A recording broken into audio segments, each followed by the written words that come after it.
Hello there, Hero Club. I am Wheelchair21, co-founder and co-creator of the site, and I'm the editor-in-chief, Wheelchair21, Billy Tajad Doyle. Joining me is a legendary children's cartoon animation writer, Robert Skir, better known as Bob Skir, on a lot of his credits. Thank you for joining us today for this interview.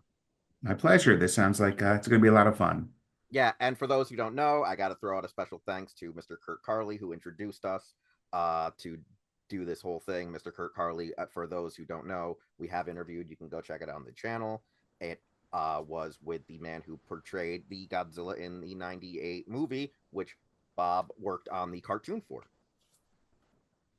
All right. So now, the first question we usually like to do when introducing our guests is just how did you get into the entertainment industry? Like, not how'd you get in, but what interests you at a young age? Like, when did you know you were like gonna maybe like do this? Well, from a very early age, it's like I'd rather stay inside and watch episodes of the George Reeves Superman show and cartoons and Speed Racer and God knows what all. I'd rather stay inside and do that than go outside and play baseball like all the other kids. They have like the 4:30 movie with horror movies and stuff, and I was just that was my jam. That's what I loved. I didn't want to play football or baseball or basketball. I was into movies and stuff, and I was into animation or I was into cartoons from a very young age, with Astro Boy and Eighth Man and just a bunch of, like all that, Japanese stuff that would come in, like Speed Racer. And I also like the Puppetoons, the stuff that no, I'm sorry, the Super Marionation stuff that Jerry Anderson did, things like Captain Scarlet and the Mysterians and Thunderbirds and all that kind of stuff. I've always loved Saturday morning cartoon type stuff and all kinds of animation. And um, I always had things that I was obsessed with. I was very obsessed with the Universal monsters, and I was very, very obsessed with Godzilla at a certain point. In fact, when I went to my high school reunion, there was a girl who walked up and goes, "Bobby Skier, oh my God, are you still into Godzilla?" I'm like, well, as a matter of fact, he's still into me. I mean, he bought me a condo. I loved Godzilla. I just absolutely loved Godzilla. And if they showed, like a Godzilla movie in the theaters, I was in heaven. Um, and like they showed Destroy All Monsters at my local theater, and I went there to see it. And the first time I ever saw it was in the big screen. And I loved all that stuff. My God. One of my favorite movies to this day is War of the Gargantuas, which has one of the great openings of all time.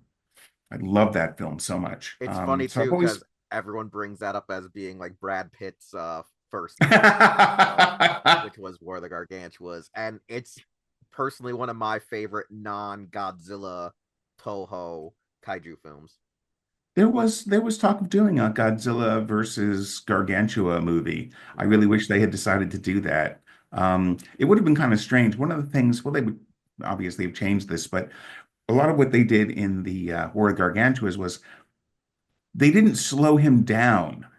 They didn't slow down the camera or overcrank the camera to make him look more massive. There were scenes where he's walking around and it's just like he's, just like a normal It's a person general almost. movement. It's similar to Yeah, how yeah. they were I think they filming should have slowed him Ultraman. down to give him more mass, but they didn't. And it would have been interesting. I mean, obviously they would have done that if he was with Godzilla, because you always slow Godzilla down otherwise. Well, they've made a lot of Godzilla movies where he just moves around frenetically and it just looks kind of, like the movies where it looks like he's wrestling or whatever, like, the late Mm-hmm. 70s, the What's mid 70s ones. what's really interesting, I know it's a bit of a tangent, is the fact that with if they did the movie, they would most likely had to have used the brown Gargantua to fight Godzilla, but he'd already been a hero at that point because the green one was played by Haruno Nakajima, who was the Godzilla suit actor when they were planning on making that crossover. So it'd been a weird experience for sure. It would have been a weird experience. I got to kind of do that when we did the episode competition where I introduced the Yeti. Yeah, One of my the favorite things when I Gorilla was a Kong. kid was giant robot gorillas, and it always made sense to me that that they would have a robot Kong. It didn't that you would build a robot. robot Godzilla, but it always made sense that they would make a robot Kong. It shows you how my mind is bent, you know? It's like why would someone, like why would someone make a robot but of course you'd make a giant robot gorilla. I mean, you'd have to. So I loved Mechanicon. I always loved the design on that character. And so we did the episode competition where Godzilla goes to Japan and he's battling this giant yeti and he uses his breath and blows it away and as its skin melts and the fur burns away you see that it's this giant cyborg and I love that character. I love the design they did in it. I love the way it turned out and I got to introduce into Godzilla a giant robot gorilla, so that was really a lot of fun. All right. Now, did you always intend to be a screenwriter, or did you like originally want to be like a novelist or like a comic book guy? Like, was there a I always stepping loved point? movies. I always loved movies. Um, when I was an undergraduate, I was writing short stories, and I took some summer classes in screenwriting at NYU, and I realized, you know what? No, I really, really love movies. I really love writing. I've just got to put these two things together. So I went to UCLA for graduate school and I got my degree in screenwriting. And I was writing screenplays ever since. I was writing with Marty. We wrote some screenplays together. We wrote some spec episodes of, some sitcoms. Like there was a show called Dear John that had Judd Hirsch in it. And we wrote an episode of that. And then we had the opportunity to write for animation. So we got to write for Beetlejuice, and then we just kind of hit the ground running because we were running very late in the series, and we were lucky to get an episode. We wound up writing seven of them, and 7 out of 65 is a really high percentage, all things considered. Yeah, So that's almost it's less than a fifth, but that's still a high percentage, I believe. it's over 1/10 of them. I Yeah. figure that's not bad considering how late we came in. And but we established ourselves as writers. But I've always wanted to be a writer. I mean, it's this weird thing when I would watch cartoons, watching Superman or whatever, and it's kind of like I'd hear lines of dialogue and think, well, that doesn't sound quite right. I think he would have said it this way. And so basically, I was story editing animated shows when I was a kid. I always listened to dialogue and just almost with an editor's ear. So yeah, so we were writing Beetlejuice, write for X-Men. We got to write for Batman, and it was just a dream come true because I was a fan of all of this stuff. When I got a call from my agent saying, "Guess who the new head writer on Godzilla was?" I got angry. It's like, well, what? What? Don't make me play guessing games. Who is it? I have to call them up. Oh my God. Am I going to get to write an episode? They're probably gone by now. And she's like, calm down. It's you. I just couldn't believe it. I mean, we did not interview for the show. We were just hired. Okay. And the reason was because it was being produced by Jeff Klein, for whom we had just written Extreme Ghostbusters, and we all liked working together enormously. So he brought us in to do that series, and it was it was beyond a dream come true because I was a huge, huge Godzilla fan. Okay, so that's an interesting thing you brought up because of Jeff Klein. I knew you guys had to have known him prior. I wasn't sure which show it was on at the time because some of that stuff blurs. But when it came to Marty, a lot of people said you knew him early on. Was it because of school, or was it just because of the earlier drafts that you guys were working with? I How got did a that degree work? in animation. I'm sorry, I got a No. degree in screenwriting from UCLA. And while I was there, I figured there's no way I can be at the greatest film school in the world and not take advantage of their animation program because a lot of great people came from that program. And I met a guy named Audu Payton. We became fast friends. We took the very first class together, which you make short little animated films, and we got to be great friends. And over time, like we were buddies. And he had a friend from when he was an undergraduate when he went to Northwestern, and that was Marty. And the two of them shared an apartment together, and we all got to be friends. We hung out together, and it was at a time when we're all starving graduate students and fledgling, whatever it was we were doing. And so Audu was like working, he was like training to be an artist on his own, sort of, and he was working for Fantagraphic Books.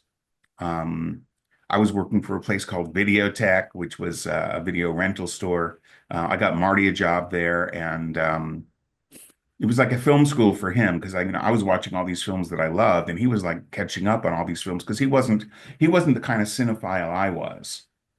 So when he went there, it was kind of like his film school where he just every time there was a great film that he heard about, he would just take it home and see it, and he just got this big education from it.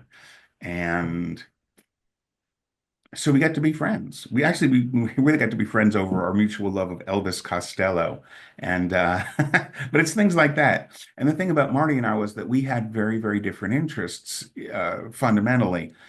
I was a horror guy, I'm into science fiction and comics and all that kind of stuff. And he was very into comedy, and he was into the Marx Brothers, and he got his degree in it's a master's of professional writing at USC. So he was writing plays and things, and when we got together, it's because we had our sensibilities, because we had different sensibilities. We complemented each other. It's like we each brought different things to the table. So it was one of the reasons that we were able to work together so well was because we just had, sort of different yet similar tastes. I completely get that. I have a similar relationship with a friend of mine where we have a lot of similar interests. Like we like the same anime, we like a lot of the same tokusatsu shows, like Godzilla movies and specific, Super Sentai shows, which were, adapted into Power Rangers. And we have this way of where he's a discovery writer, but I'm one of those I map out stuff. So sometimes he'll have an idea and he's just like, oh, I need to discover something. But then he'll be stumped and he writes like small webtoons and like comedy cartoons. And he'll sometimes be stumped and he'll come to me and be like, how do I get myself out of this hole? And I'm like looking at his stuff going, okay, you got to do this, and this for his like web comics sometimes. Some of it's spontaneous, some of it's straight up him looking at me going, yo, I can't remember. Can you look back? And sometimes stuff like that. So there's a compliment because I wanted to be a writer like yourself before I got into journalism. And so now I'm doing journalism while maybe working on writing on the spare time and then hopefully one day pitching it in that. So Yeah. I don't, that's how I am. But yeah, it was interesting because I know that you guys had known each other for a long time, but the first show that it said that you guys had co-developed or co-produced was Ultra Force. I don't know if that was the first actual show you guys got full run of, but it said you guys had like 10 episodes out of its like 16 episode or 20 episode run. Oh, no, no. Actually, Ultra Force was a very, very strange situation. Um, we we had just done a series called BattleTech, which Marty and I developed, story edited, and wrote. And we wrote every single episode because they hired us to write basically a novel for television. And we were going in for season two. We were all set. We knew exactly what we wanted to do. And we wanted the series to go because we had ended the first series, the first 13, on a cliffhanger. And, as a novel for television, Tyco, the toy company that made the toys that BattleTech, was essentially promoting, decided that their money would be better spent on advertisement and in other directions as opposed to doing a second season of the show. And so suddenly the series ended on a cliffhanger, and that was the end of the series. And I kind of like that, because it leaves the audience wondering, oh, for themselves, to wonder, okay, where are we going from here? Um, but suddenly we had a hole in our yeah, employment. It's like, okay, if we're not doing this, what are we doing? And while we were, picking up episodes of Gargoyles and, picking up episodes of Batman or Superman, while we were doing that, it's like, okay, well, writing a few episodes here and there isn't going to kind of cut it. What are we going to do? And I got a phone call from one of the executives on the show. I think he was over at, um, Malibu or Yeah, it was Marvel. I forget. Malibu, and then they were purchased by Marvel shortly Yeah, around but that I time. got it from one of the executives from, I think, the comics, or maybe it was one of the producers in the show, who said, I got your name from Sidney Iwaner. He's the executive I worked with over at Fox on shows like Batman and X-Men and Batman. He is one of the great heroes. He's one of the great unsung heroes of animation in the 90s because he was in charge of a lot of stuff at Fox Kids. And a lot of the shows turned out as wonderfully as they did because of Sid. But I got this phone call saying, "Hey, Sid says you're the guy to call. We're doing a show called Ultra Force, and we're getting rid of our story editor. We're just not happy with how things are turning out. We need you to write the last four episodes." And I'm like, absolutely, because I'd seen the comics, and the comics were illustrated by George Perez, who's my absolute favorite. And I'm thinking, if this is my big chance to work with George Perez, even if indirectly, and even if he's not actually in the series, but we're doing his characters, we're on board. We're doing it. We're absolutely doing this. And then I got a phone with him and I called up Marty and I'm like, hey, Marty, there's a show called Ultra Force. Do you want to write on it? Like I committed to it without telling Marty. And then I called up and basically sort of told him there's this thing that we're doing now. And so that's how we wound up on Ultra Force. We wrote four episodes of it. And when they hired us, they're like, okay, well, the first episode is due yesterday. And I'm like, on it, sir. And I didn't realize he was speaking quite literally, that it was literally due yesterday. And so because I was familiar with the characters, I was able to write this episode, and Marty didn't know any of this stuff. So he grabbed a bunch of the comics and was reading up on all the characters. And so while I did the first episode, he was doing his homework on the world. And the two of us, like each of us, my episode featured, Prime or Rogue Prime and Ghoul. His first episode, which like I was picking up an episode that had been written by somebody, but it needed a page one rewrite. He then had an episode that was, a one-off one that involved Prime and some other characters. It involved that vampire character. I think his name was Rune. Um, so Marty had to write that one. So while I wrote the first episode, he boned up on the universe and wrote the second episode.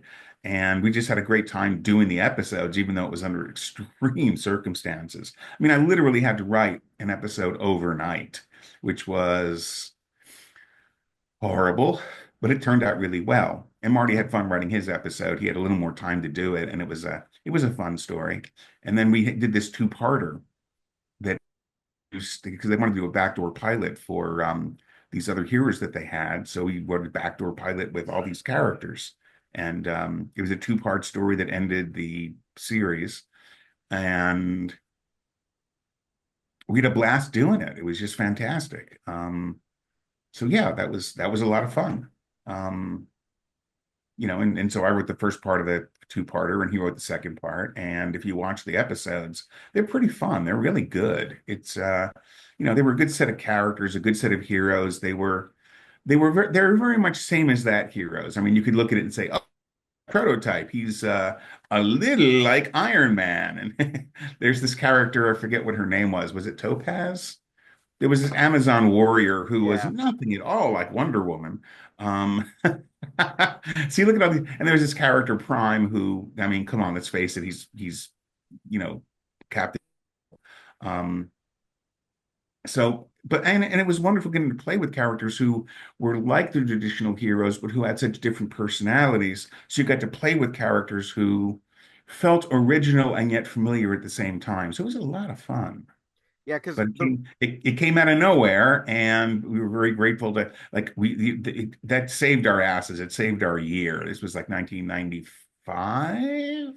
Yes, it was 1995, and it was and then at the same time we were writing, Gargoyles. In fact, when we finished doing that episode, this is funny. When we finished doing the four-parter, the four episodes that we did for Ultra Force, I was exhausted because we had to do a ton of work in just a couple of weeks, and I was just wiped.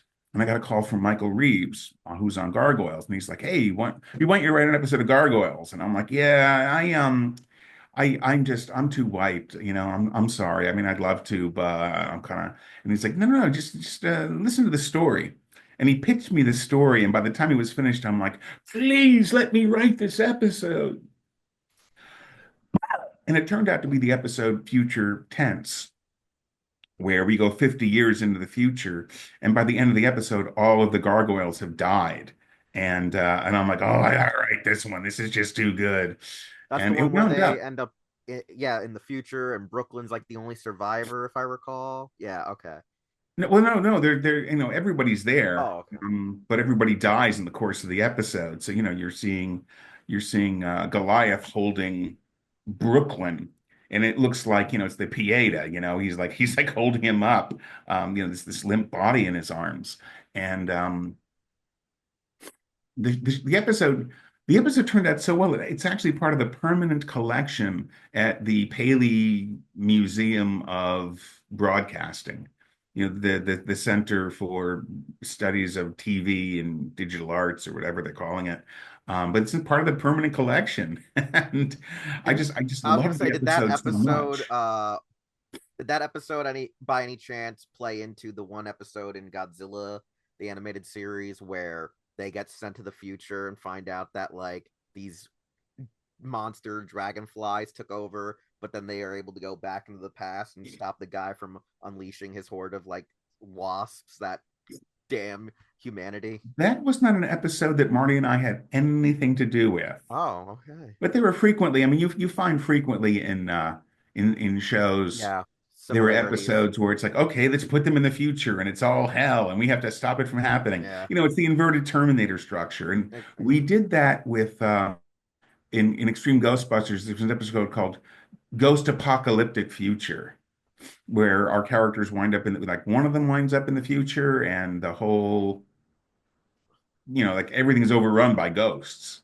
And then, it's like there's a character we send into the future, there's a character who comes into the past, and they have to figure out, okay, how do we stop this horrible thing from happening? And it goes back to Days of Future Past. I mean, Yeah. that its story's iconic, and it's always fun to do. I mean, it goes back to, in a way, The City on the Edge of Forever, Mm-hmm. the and Terminator.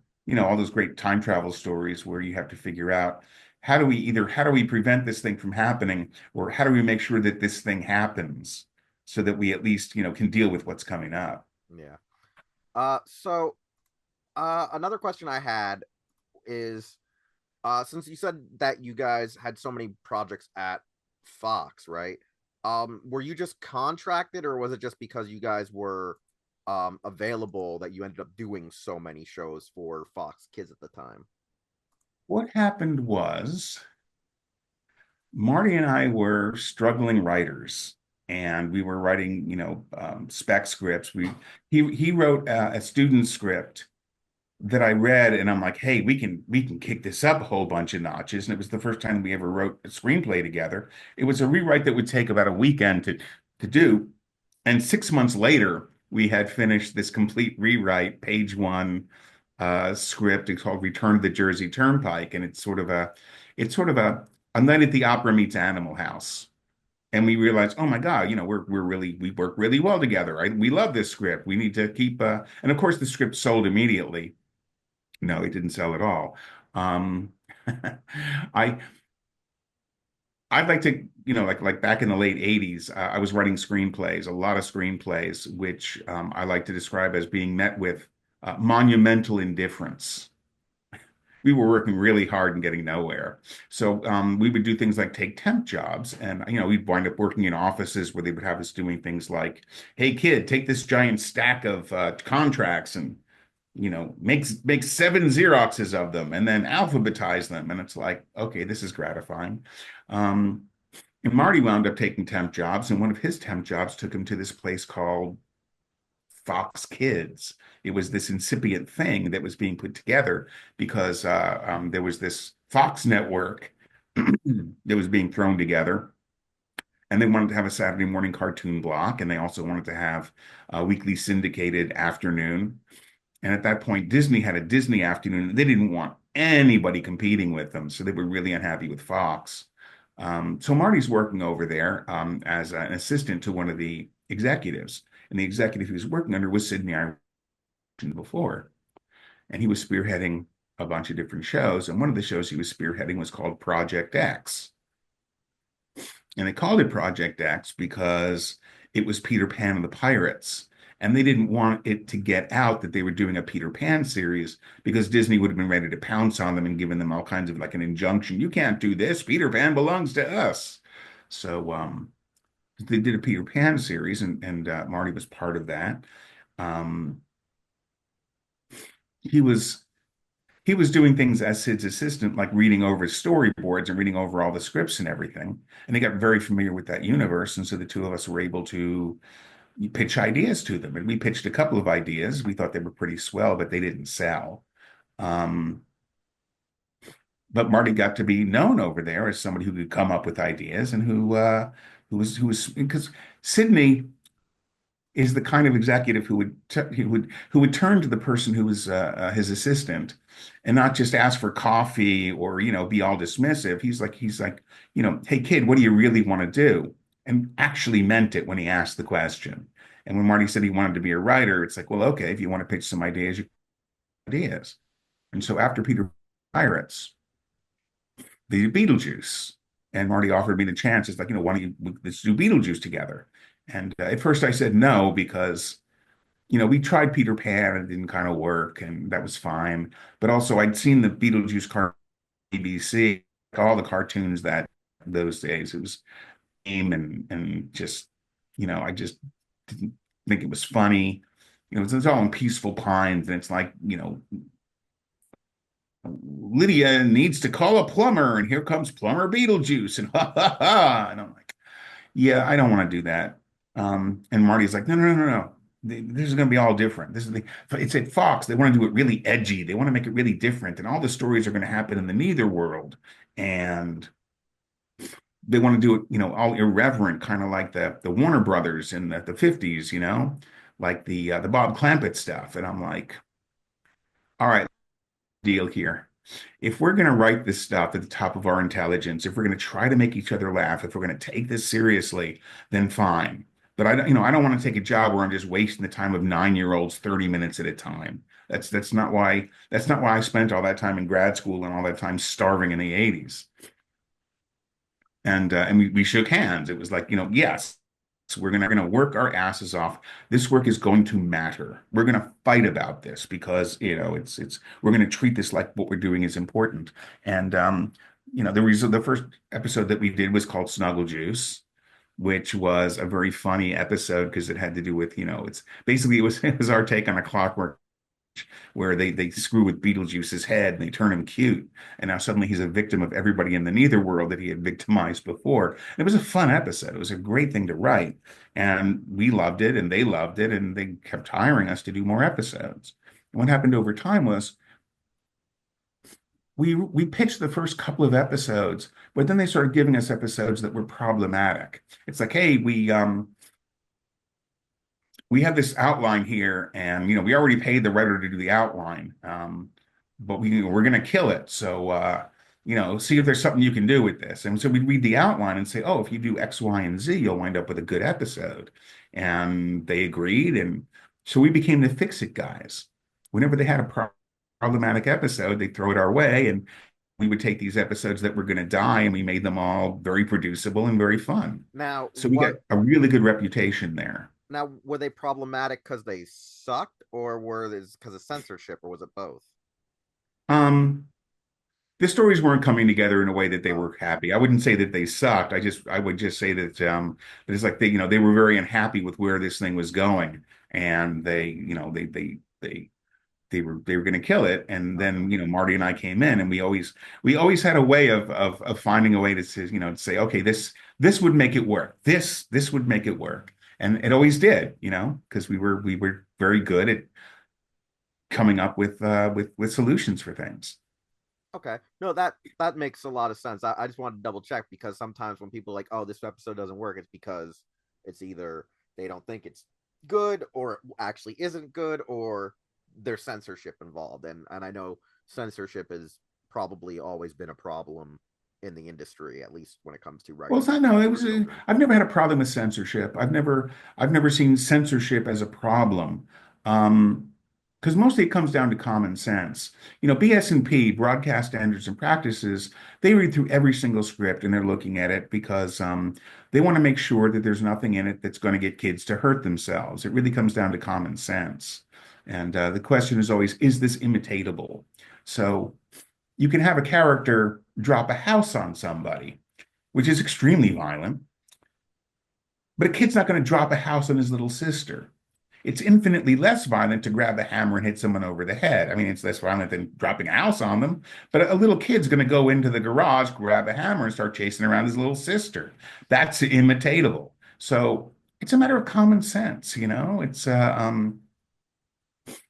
Are we telling kids how to hurt themselves? And so Marty and I never ran afoul of BS&P. They always like getting our scripts because we wouldn't put things in it like that, and we also wouldn't try to slip in little jokes like adult jokes. Like at one point, there was a script where someone's like, "I'd rather be gerbil stuffing than doing this," and it's like. He wanted to slip past the goalie a joke about stuffing gerbils. And it's like, I'm not interested in playing that game. I'm just not. I mean, I like getting adult humor in there, but you know, not dirty jokes. My idea of an adult joke is, we'll make a joke about, it'll be a reference to A Clockwork Orange. And it's like, well, kids aren't going to get this. And it's like, well, they don't have to get it. If an adult's walking through the room and they get it and they hear it and they laugh, that's great. If you don't lose the audience, it's okay to have things in there that the kids don't necessarily get, as long as you don't do so many of them that the kids are no longer interested in the show. So you put a joke in there. Sometimes we put jokes in there for ourselves that we would find funny. And it's like, well, if somebody else laughs too, that's great. But Okay. we never put things in there that were inappropriate to see if we could get away with it. We just weren't interested in that. And we used common sense when we wrote, and we never had problems, really. All right. So one of our next questions I have is, since we talked about so many shows you work for, when it comes to being a guest writer, how are you normally briefed about the projects? Like, you obviously don't know everything going into every show. So, like, how do you get addressed so you know what's going on, so you don't seem like you're out of lore, out of canon? Well, a lot of shows you write for haven't aired yet. So you have no idea. It isn't like, if you're in the third season of X-Men, you have a lot of X-Men to look back on. But if the episodes haven't aired yet, if it's a brand new show, they will send you a Bible. They'll send you sample scripts. They may invite you in to watch some episodes. These days, they're like, what is it called? Not Venmo. There's this video thing you can do where you can go in and watch an episode online. But they will get you as much information as they can get you because it's in their vested interest to have you deliver scripts that they can use with as little effort as possible. So yeah, you'll get a Bible and you get a of sample scripts, and they will probably send you the pilot episode and a few episodes they consider their best, and so you'll work from that. All right. Yeah, What's because vitally important to do if you're going to be a freelance writer is get samples of their premises, get samples of their outlines, and get samples of their scripts.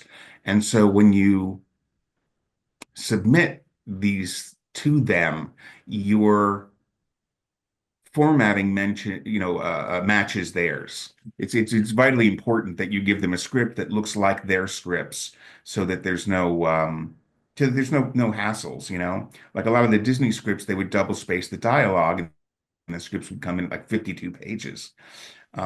Normal scripts didn't do that, and they would come in at 32 pages. So if you double spaced and sent it to, if you sent a Disney style script to somebody else, they'd be like, hey, wait a minute, I don't even know what I'm looking at here because the page count's completely off and the whole timing's wrong. And, I can change the formatting and stuff, but you should have done that. So make sure that your scripts and your outlines and premises match their formatting so that, we're all looking at the same thing basically.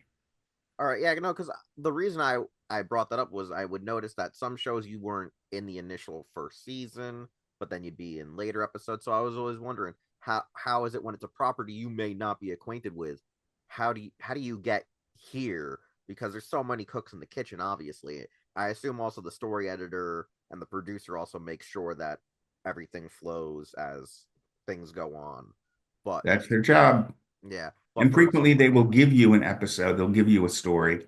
And as often as not, you'll submit stories, you'll submit premises to them. Um, I used to always invite people to write on a show. And my way of doing that was to invite them to submit three premises. And if I invite you to write a premise, it isn't like I might hire you or not. It's you're hired. It just depends on whether or not we like one of your stories. And if they don't give us any stories that we think we can build on, then we would supply them with an episode. We'd say, okay, well, here's a premise for an episode, you know, and we'll see how it works. Um, there were a lot of people out there, too many, who were like, submit some premises. Okay, we like this premise, rewrite it. Oh, we don't like it so much. Submit some more premises. And it's kind of like you're just jerking me around. And then you'd wind up not getting an episode, and it's like you just wasted my time.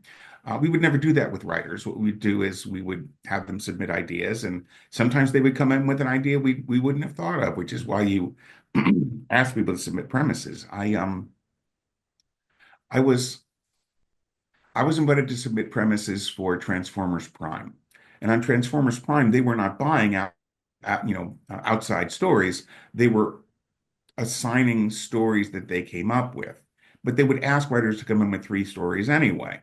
And so I came in with three stories and they bought one of my stories. It's one of the first, it's one of the few times that they would bring in a story that they had not thought of because I came up with something that they hadn't thought of and they liked. Um, But that is the way to do it. You give people an opportunity to come in with fresh ideas, or you give them an idea.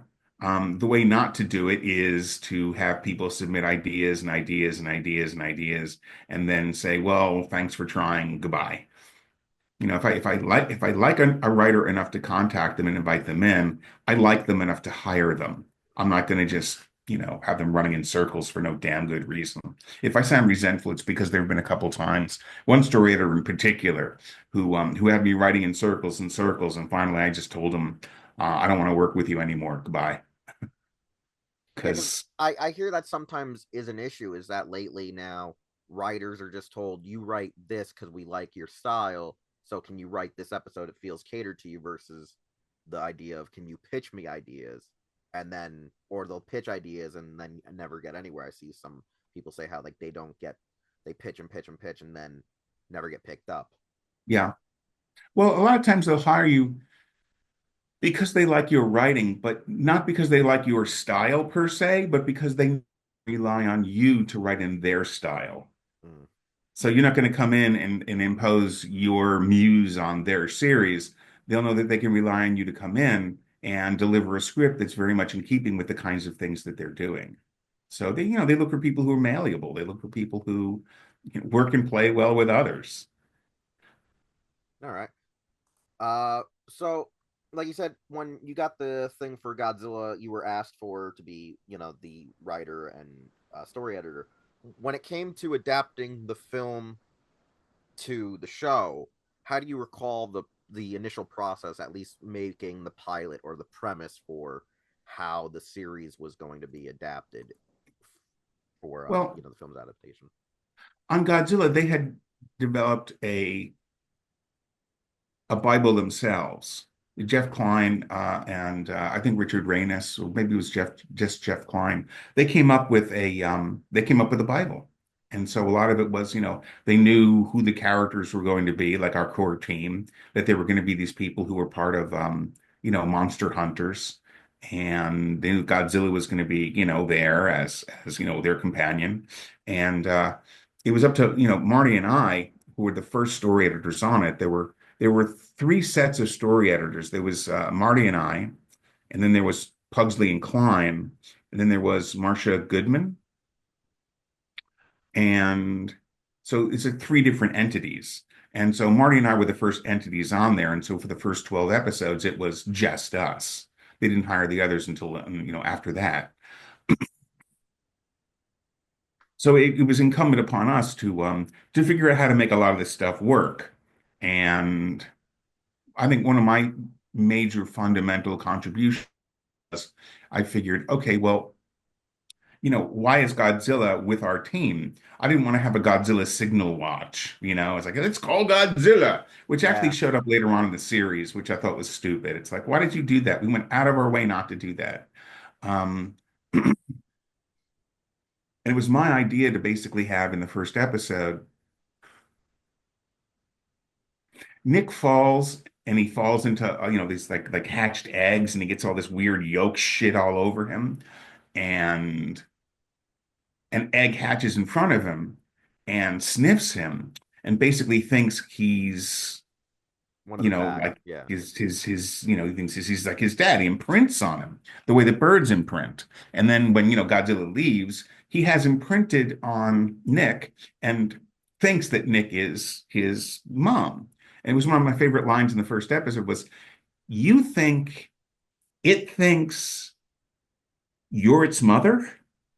And I just love that. I love that all the pieces because then it explained when our guys are in big trouble, Godzilla shows up at the last second. It's like, well, why would Godzilla just show up? And it's like, well, because he's imprinted on Nick. And when Nick is in danger, Godzilla knows and shows up. So yeah, we avoided the signal watch. Um, that was my main contribution to the fundamental, and we came up with various character names and stuff. Monique Dupre was my name for the character. She was meant to be French Vietnamese, and yeah, we had the series pretty much mapped out for us, but we had to come up with things that really cemented stuff because there's a difference conceptually coming up with a show and actually getting in there in the trenches and making it actually work. So yeah, we did that. There was a huge controversy on how do we start the series? You know, um, they wanted to have it like a news report where we talk about what happened at the end of the movie. Like, there's no way you can start out with a news report. I mean, you can't talk about what happened. I mean, you have to start out with the end of the movie. And one of the producers was like, "You think we can do better than the people who are making this feature?" And I'm like, "Absolutely." Like if you don't think you can do better, why do it? So I'll do, like I wrote, Marty and I wrote this, this a scene that matched the end of the scene in the movie because they'd shown us a bunch of stuff from the movie. And so we wrote the end in animation, and Audu directed the hell out of it, and it turned out really beautiful. It turned out great. Um, so we see the end of the movie, and then you pull out and you realize that you're seeing this, from a news reporter's point of view. And so it's like, okay, so the producers got what they wanted, and we got what we wanted. Start out with, a talking head going, earlier tonight, a giant lizard was killed on a bridge. It's like, you killed your series in the very first shot. So yeah, I'm like, let's direct the living shit out of this thing, and we'll deliver, the story, and it'll play, and it played just wonderfully. Yeah, because I remember the pilot very easily by how it starts with recapping in a sense the last moments of the film. And Yeah, I always liked the idea that you guys in a sense took like their version of like how everyone says what is it, the Marvel post credit scene or the mid credit scene where the egg hatches, but instead of it having it being just abandoned by itself to hatch, in there, you're like, well, what if we took this and now have it that Nick found that egg as it yeah. hatched? And it's interesting because allegedly a lot of the stuff you guys did on that show and the script was already the basis that the producer of the film wanted to do for like his unmade sequel. So it's kind of interesting that some of the elements that you guys had in your show went to the unmade sequel script that's been floating around for years online. This is the first I've heard of an produced sequel. Yeah, so We there's didn't we didn't know any of that stuff. So I think, we came up with all the stuff we came up with whole cloth. And it doesn't surprise me there's some overlap with the ideas we came up with what they came up with. But we didn't base anything on anything that we were given. We okay. wrote the pilot episodes ourselves, out of whole cloth. Yeah, because Um, I Something that assume. happened, by the way, this is an interesting anecdote that I think your viewers would like to know. They invited Marty and I and Adu Hayden, who was the producer, um, and Jeff Klein. They brought us in to Sony and showed us everything. They showed us pictures of all the designs, and they talked with us about the script. They gave us copies of the script. We read the whole thing. And they put together a reel where we got to see the entire movie in 20 minutes. So they showed us the opening and they showed us, like what they had, with the Godzilla destroying things. They showed us the ending sequence, including, in Madison Square Garden with all the baby Godzillas. They showed us all of that stuff. And we were like, oh my God, these people are being so generous. This is so wonderful. And then the next day, I got a call from Bob Higgins, who is one of the executives over at Sony Animation. And he's like, did you go online last night and tell everybody what you saw? And I'm like, what are you talking about? And there was this thing called Dark Horizons or something, or Dark Dimensions. There was some website where somebody went on and every single thing we had been shown and told was on there in a very scathing, horrible way. It's like, oh yeah, and then they do this ending where it's just like Jurassic Park and blah, blah, blah, blah, blah.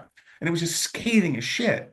And the only people who were there were, the four of us, Jeff and me and Marty and Audu. And it's like, what was funny was that night when that had all been going on, I was at an event at the Writers Guild. And I ran into Steve Melching, who was going to be one of my main writers. I mean, I love the guy. He's the most reliable writer on the planet. And I ran into him and he goes, what are you working on? I go, well, I'm on Godzilla. And it's like, oh my God, have they showing you anything? And I literally said, nah, they're being real pricks about it. They're not showing us anything. I lied to his face about everything, about having seen anything. And this is the guy I would just, whisper, yeah, yeah, they're showing us stuff. We'll let you know. I think, no, no, no, I didn't even tell him that. And then when I went home, this is very funny. I went into there's this room. I lived in a condominium, and so there's this parking garage, and in the parking garage, there's this little area, like this room where the dumpster is. And so I go into the room where the dumpster is, and I throw something out, and the door slams, and the doorknob falls off. And I spend the next hour and a half banging on the door, hoping, waiting for someone to let me out. And then people came, they heard me banging, and they came, and the door wouldn't open. It was a whole comic thing. So I spent the whole night there, so the idea that I could be online doing this, but why would any of us have done it? Like, Why would we do obviously, it? there was obviously one of you four didn't do it, but there's a leak. There was a leak at the same What exact happened time. was the four of us came in and saw all of this stuff. And it was a golden opportunity for somebody who was working on the movie who didn't like what they were Oh, seeing and to doing, for them to vent about it and blame it on us fuckers. So, so we were left holding the ball, and it's like, and they wanted to cancel the entire project, Dean Devlin and Roland Emmerich were like, you know what? Fuck this. We don't, if we can't trust you, we won't work with you. And it's like, no, no, no, it's not us. We didn't, I swear to God, we wouldn't have done it. And so what we did from that point on is we did the series. I told you that Project X, like yeah. Peter Pan was done under the name Project X. We changed the title of the series to Heat Seekers. Okay, And there was a giant monster in it who was called the Gorgon. And I came up with the name Gorgon because I wanted to, like I wanted to give Godzilla nicknames like, hey, it's the big G. And so he had to have a name that started with G. So it's like, let's call him the Gorgon.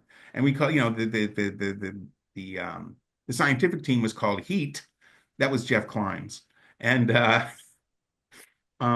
it's like, why don't we call it Heat Seekers? yeah, And because I so know that about a bit about Heat Seekers was a code name for a while. That one's on Wikizilla, but that's interesting. I never knew this story about how you yeah. guys got So like so the set up. series was done under this name, and it was done. I think they moved all of the offices like somewhere else so that they could be done under as secret as possible. And once the movie came out, we were able to put the name Godzilla on everything. And I wanted to keep calling it Heat Seekers. I wanted to keep calling him the Gorgon. And he's called the Gorgon in every draft of the script until the recording draft, because in the recording draft, there's no way to fake that kind of thing, right? Like, yeah, if you don't have them saying Godzilla, they're not saying Godzilla. So, but they had to, we had to do it all under an assumed name, and it was all done very much in secret. And what's very funny is like they made up special, heat seekers, crew shirts and things like that. It was, we had a lot of fun with it. I like the idea that we were doing this thing completely in secret, and using code names and things. It made it that much more clandestine. But yeah, we had to do it because, like, on Gargoyles, there was this one guy who was working on the series who would go online and flame the show talking about things that were still in production. Like it's like for reasons unknown, he was like scorching the earth on his own fucking series. And so, but he would do it under a different name, obviously, so it wouldn't come back and blow back on Obviously, him. But yeah. it's like what kind of bullshit thing is that to do? If you don't like what you're working on, work on something else. So these guys are doing special effects for this show. I'm thinking it's a special effects guy or something. Did you guys ever Whoever figure it out was in the who it production, was? they didn't like what was being done with Godzilla, and they wanted to vent, and they found the perfect opportunity and the perfect people to pin it on. And because the series was almost canceled, and we had to, like, lots of major negotiation, lots of major talking, lots of lots of there was a lot of like, just we had to make the situation right because somebody had burned us.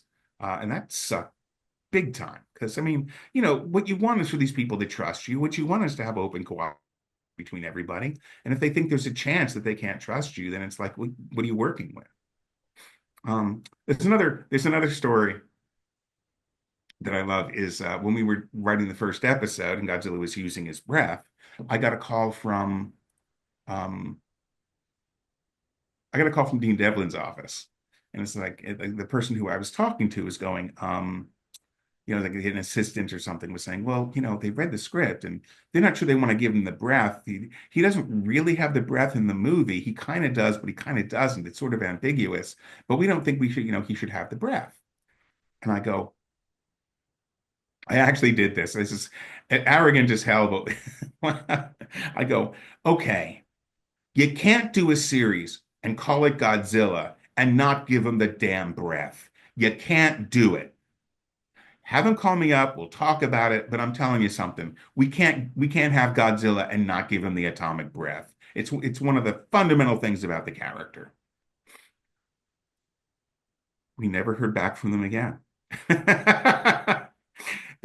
Apparently my argument was, cogent enough that when it was, communicated to them, they were fine with it. And we gave him the breath, and the breath looks amazing.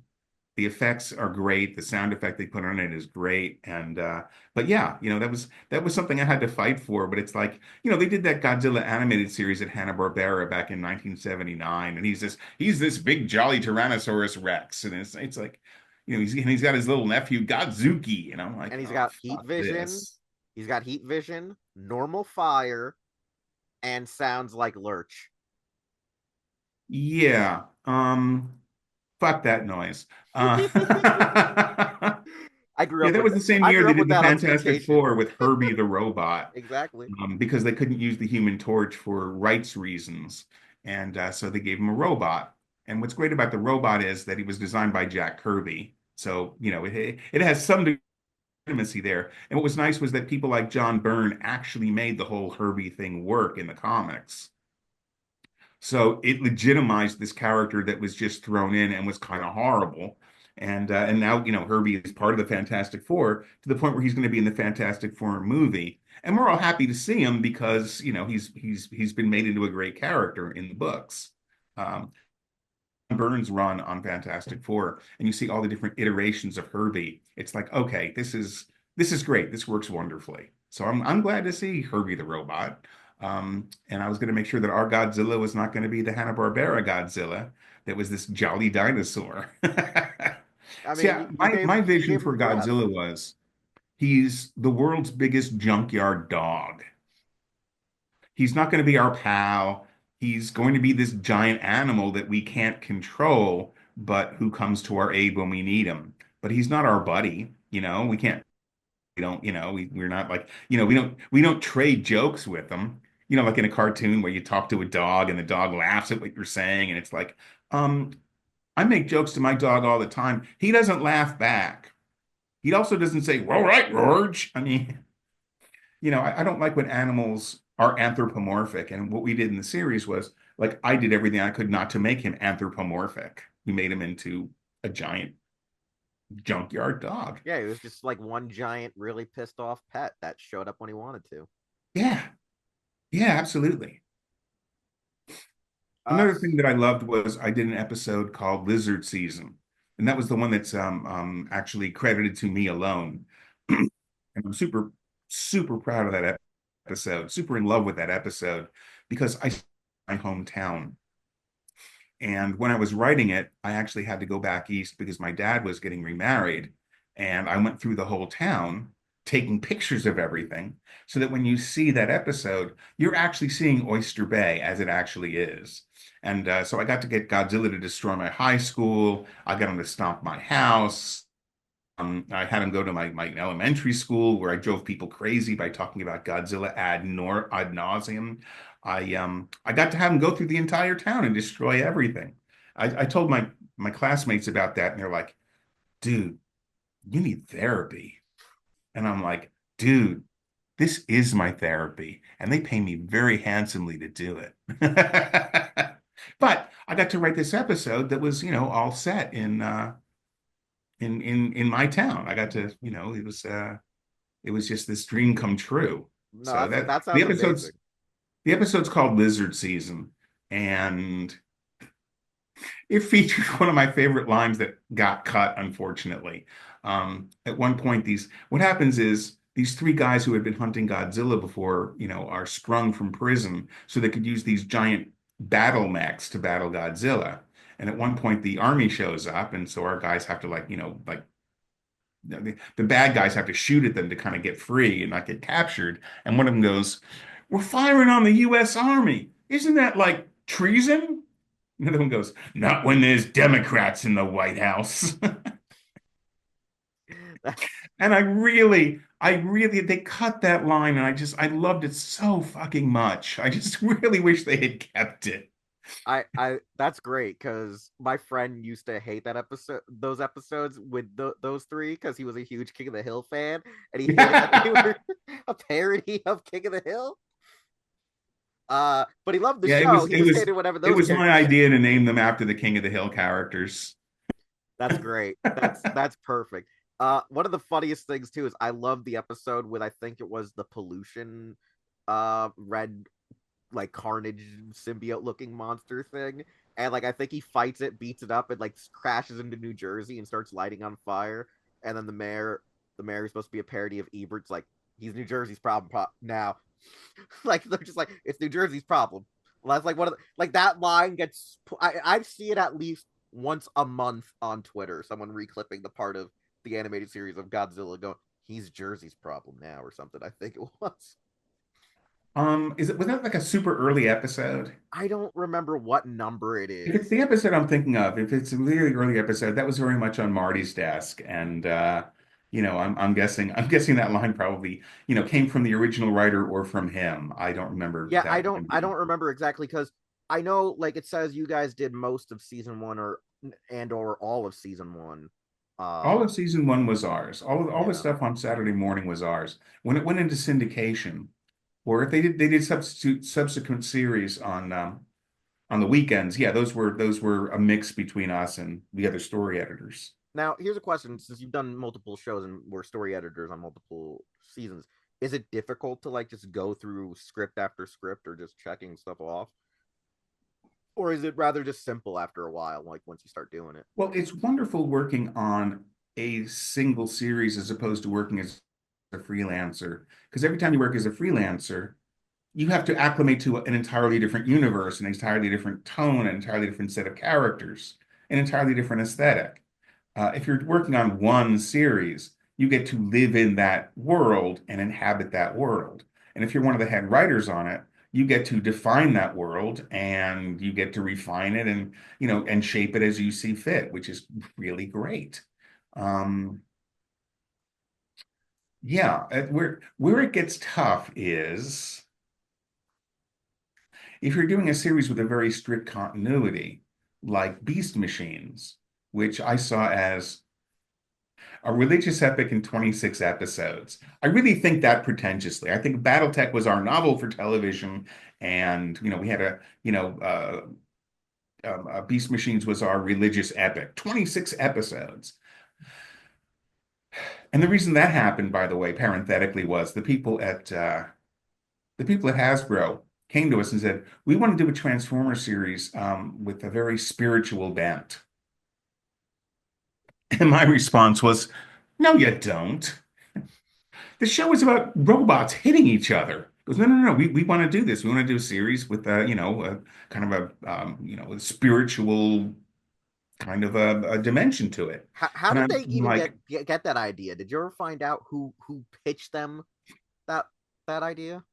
well, no, I think the executives came up with it on themselves. I mean, Okay, the original idea came from Marv Wolfman. The idea that they go back to Cybertron and they have all these fights and whatever, like the basic structure of what was going on came very much from Marv Wolfman. But we were told they wanted to do this spiritual thing, and I told them that they didn't, and they insisted that they did. And so I called their bluff, and I did this thing that was as spiritual and as heady and as, kumbaya as possible. And the more we did it, the more I kept waiting for them to say, "Whoa, whoa, whoa, whoa, that's not what we meant." And instead, they just encouraged us to just, and so I put the pedal to the metal, and Marty and I just went nuts on it. okay, And we got to do this series that had all of this, depth that you wouldn't and philosophy that you wouldn't have seen otherwise in a series. And of course, okay. when it came out, all the fans were like, "Hey, what are you doing? This isn't Kumbaya. This Transformers are supposed to be robots hitting each other." Yeah, because the reason I just wanted to bring that up though is because from what my friends have put pieced together and told me is that Marv used to work very well hand in hand with I think early days mainframe because I think he helped work on Reboot and that's how he already knew the Hasbro guys was working on Reboot Yeah, and I guess he occasionally did an episode he did like one or two episodes on Beast Wars which then led to how you yeah. guys got the okay. Now before we No, go Marv is one more of the best writers out there. I mean, there's nobody, you can't argue against a guy who created so many I characters that have mean been put in so many different media and I genres and mean, things. he didn't, contribute at all to consolidating DC at one point. Nah, he never crisis on Infinite. Nah, he never. Marv Yeah, would never do those things. But before yeah. we get more into Beast But Machine, here's the thing is the reason that Marty and I did the series and Marv didn't is because Marty and I had just done Godzilla okay, for Fox. And we liked the executives. The executives liked us. There was a great deal of we just had a lot of trust between us. We loved these guys, and they wanted us instead of Marv. It wasn't they didn't want Marv. yeah, It's just that it isn't a matter of rejection. It's a matter of selection. because And so he still did it right on Machines. He just he wasn't wrote a bunch the of story episodes editor. for us, and he did wonderful work. And I'm always embarrassed, it's like when someone does something, they bring in somebody else to do it. I feel embarrassed for the first person because it's like so I feel bad for Marv for not getting to do the series. I mean, he's done so much since then. It isn't like his career got derailed or something. But the thing is, I always felt embarrassed or just, it's like this was his baby, and we ran with it. But once we were running with it, we ran. It became something other once we started doing all that spiritual, pseudo-religious, philosophical stuff in the series. It grew into something else. All right. Before we get more into Beast Machines, I actually have just like uh two more Godzilla questions. They're probably very simple for you. One there was probably no involvement from Toho, correct? When you guys There was a lot of involvement with okay, Toho. okay, Every so single thing crossed their desk. Every single thing was vetted by them, and they gave us lots and lots of notes. okay, so there were probably a lot of like mandates or notes that they wanted to make sure got through after Yeah, the they wanted to movie. make sure, essentially, that we respected the property. And Okay. I let them know in no uncertain terms, nobody respected the property more than me. I mean, I just absolutely was crazy about these characters. And, we were just going to use a lot of, we had nothing but reverence for it. And Okay. they appreciated that. Uh, There were a when couple of notes that we got. At one point, we did a three-parter where we introduced Cyber Godzilla. And at one point, and it was called Destroy, comma, All Monsters. And Toho was like, please don't use our movie titles. And so it okay. became Monster War. But initially, I mean, we were doing a riff on Destroy All Monsters by putting a comma in there. So instead of Destroy All Monsters, it's like Destroy All Monsters.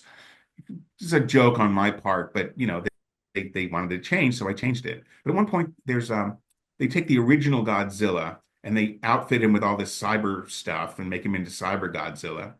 And he's located in this facility called the Godzilla Hangar. And we got a note from Toho saying, please don't use the name Godzilla as an adjective, and it's like it's because of this thing called softening of copyright. If we Oh, if okay. we refer to something, then suddenly it's like they could wind up losing their trademark. It's a whole thing. It's a No, legal shit. that makes sense. But and I could have argued. I said, no, no, it's called the Godzilla hangar because it's the hangar where they have Godzilla, as opposed to a Godzilla-sized hangar. And I could have made this whole argument and said, no, no, no, no, no, you don't understand. This is what we're, and some people make those arguments. My solution was I replaced the word Godzilla with enormous. Why have a fight? Why Yeah. have a fight?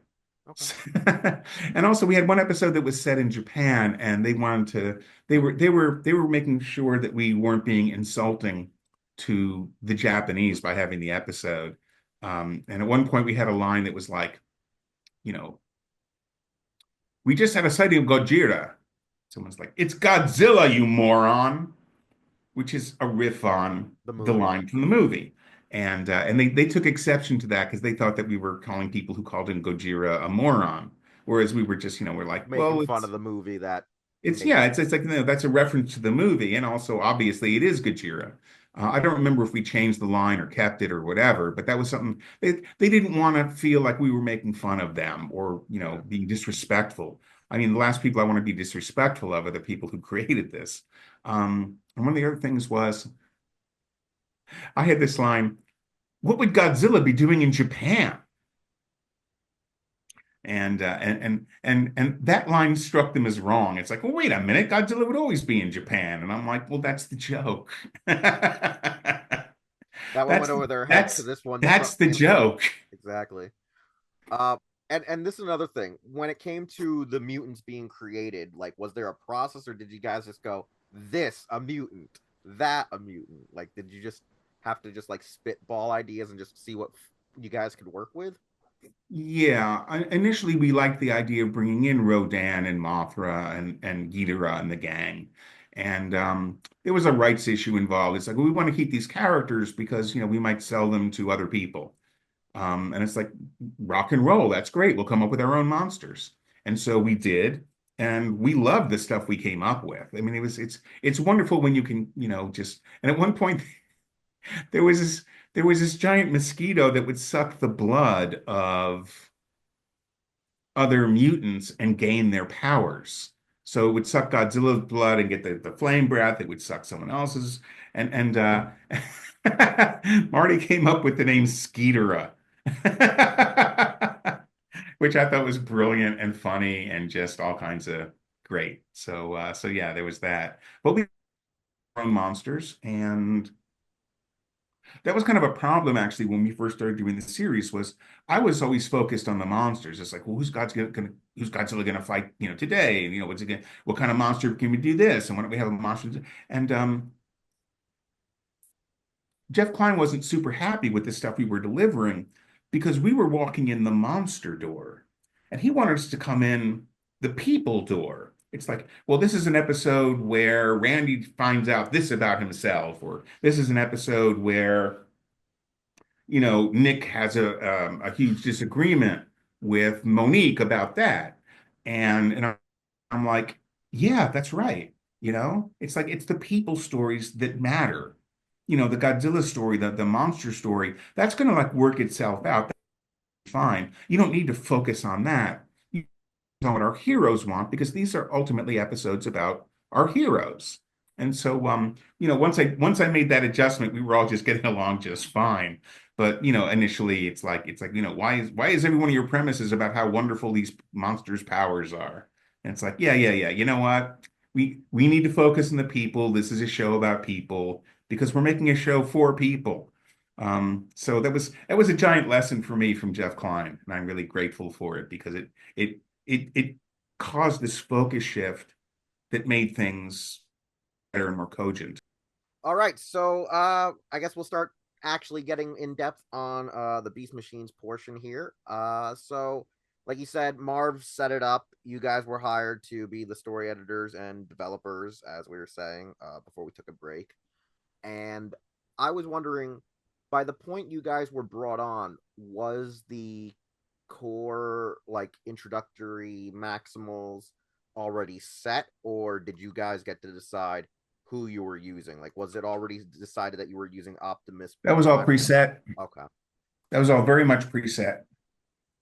All right. And were you ever told why those four were chosen before they got Night Scream? Well, they were in Beast Wars. Okay. Well, I mean, like, did they explain? Because obviously, other characters were, converted into being villains and whatnot. Like, was that just already? It was just all there, right? You're saying it was just already known that Silverbolt. Pretty much all there. Okay. Yeah. Okay. Because I Excuse me. was no, it's fine. Because I was always curious why they specifically chose Primal Rat Trap to be your four, while the others were the mystery. Where are they? Why could? Okay. Yeah. Well, I especially love Tankor because, he was so diametrically opposed to Rhinox, as in terms of his characteristics and everything. And I thought it made for a really great reveal, especially when instead of reforming him the way that we did with Skybolt or Silverbolt, Yeah. um, we made him even more extreme. So he was even more extreme than Megatron was.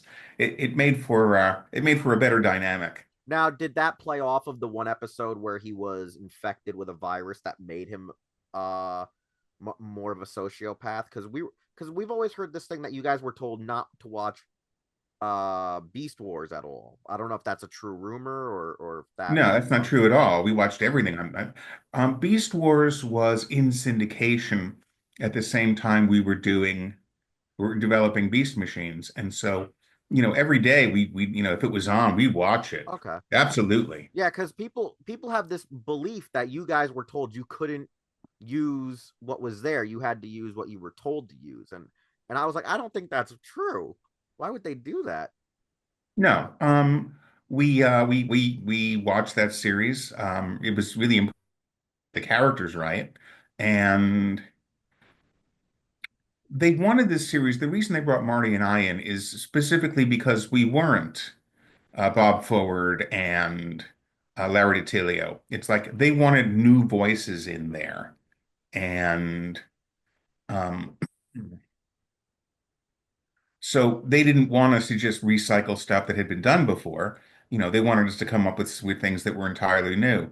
But and that was not a slam against Bob Forward or Larry DiTilio. I mean, they did a magnificent job on their show. They were just fantastic. Um, they just they wanted to bring in new people with a new vision, and Okay. also because it was being done for Fox Kids, the main mandate that we got was that this has to be accessible for a brand new audience. We're going to assume that everybody watching the show has never seen any Transformers in any iteration before. This is all new, all different. And so that's why we took the approach that we took. So we did what we could to, I mean, you can see there are lots of examples where we reference back to things that had happened in Hmm. Beast Wars, and even as far back as G1. We did this Yeah. thing, the vector key, or we Yeah, the had vector some, signaling.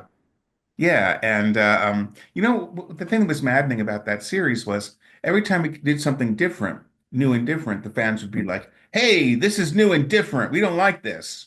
And every time we would do something from the past, they go, "Hey, they're just strip mining the past." So, um, there's just no way to win. It's like, Yeah, okay, clearly nothing will make you happy at yeah, this point. That's fine, but because Tankor's always been a very device. He's like the most divisive thing in the fandom when it comes to if you love or hate beast machines. He Tankor slash Rhinox is always one of the real tipping points because everyone loved Rhinox, and so we like the way, loved Rhinox. yeah, because the We way you explained it, absolutely loved Rhinox. It's like we did this because it was heartbreaking. I mean, yeah, not to the fans. I mean, to us. You know, we wanted to do something that would carry a lot of emotional weight. So to find out that somebody who was so intelligent had had so much of his intelligence stripped away, and that somebody who was so warm and compassionate, because Rhinox was in many ways the most human of all of the Maximals. hmm So to turn him away into this, the character that we turned him into was, it was heartbreaking for us to do that. okay, But that's uh, the reason that you tell the stories that you tell is because you you you want to find new ways to touch people. You want to find new ways to move people. And unfortunately, sometimes, that means doing things with characters that is unfun. And so it wasn't like we wanted to ruin Rhinox for anybody. It was more like we wanted to make his story as tragic as possible. And I wrote a short story called Singularity of Bliss, and it's in an anthology called Transformers Legends.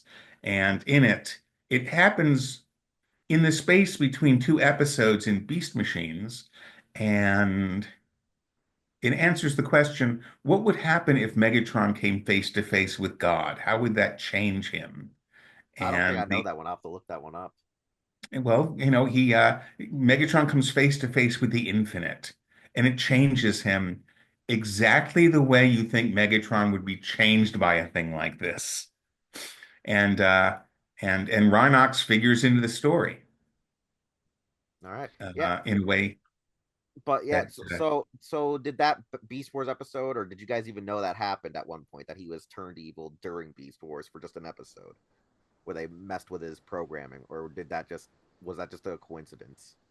a major coincidence. Okay, because a lot of fan theories try to say, oh, it's because of that incident that occurred when they were in the Beast Wars that maybe helped, maybe explained why he went a little, in continuity. That's the fan. If that was the case, Yeah, well, fans like to connect yeah, tissue between things. They like things to be neatly explained, and they like things to have definite connections. And if those connections were there, we would have pointed to it. okay. Um, I wasn't aware until this moment. I don't remember seeing Rhinox turn evil. Yeah, So, it's like one episode. It's just one right. episode. They hit him with a virus, and so for an entire episode, it's like this sort of cynical comedy thing where Rhinox is so evil that like even like Megatron and like Primal are like, yo, we're gonna have to put him down. Like he's a problem for both of us. And then like he just like snaps out of it, and they're like, okay, okay, I guess that's fine. Yeah, so it's one of those things that a lot of people have always wondered. Did that guys give you the catalyst to go, yo, we should? No, it didn't. I mean, it was in from the word go that the Viacons came from the Maximals. various Yeah. characters, and Okay. I don't remember how it Because I lined know up. We one changed story a few of was that stuff around. yeah, because I know But one story said that you mentioned in I think one of the actual commentaries for one of the sets, you said that the original name for um Jetstorm was actually like you said, Skybolt, and you're like, they're gonna know it's Silverbolt. So you yeah, had them change the name to something else. yeah. So I get that. So you had to make sure people didn't know who was who. I'm And we assuming. had to fake people out too. The idea that Thrust was Waspinator was amazingly fun because Thrust is this absolute, he's like rebel without a cause. He's kind of like the Wild One, Marlon Brando's character. He's this tough biker, and to find out that he's Waspinator was just a lot of fun to play with. I think the fun part about it is for me, it's like you guys like for since it was the same guys being casted again, Jim Burns who played Inferno, who was an ant, he was the ant insecticon, is voicing Jim, Jim's voicing Thrust, and then it turns out it's Scott McNeil's Waspinator. So it's kind of funny that it was just an insect into an insect unintentionally, just because of their performances in the past show, if that makes any sense.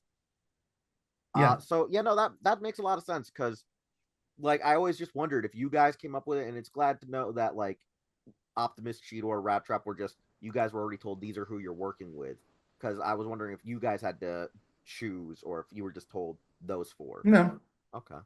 no. When I developed X-Men Evolution, I definitely decided who was going to be in the team because they'd given us a handful of characters, and and I told them that I said Nightcrawler and Kitty Pryde are going to be on the team. And I give them a list of the characters, and they're like, well, what about Angel and Iceman? And I'm like, yeah, what about them? Yeah, because they said that Bob Forward took over for you at one point, and then it switched from Iceman to Spike. No, that's not, no, no, no, no, no. What happened was, um, when we were developing it, I have a philosophy that, and this came from Beast Machines. If you're going to have a new series and a new team, there needs to be a new face on it. So if you see a picture from Beast Machines and you see Night Scream, you're like, oh, that's obviously Beast Machines. Like just seeing that one character will tell you. And I'm like, well, we need to have a character who's unique to X-Men Evolution, just totally unique to that series. And I said, okay. When I would wear my X-Men crew jacket around, I got a big response from everybody. But the biggest response that I ever got was from teenage adolescent black guys.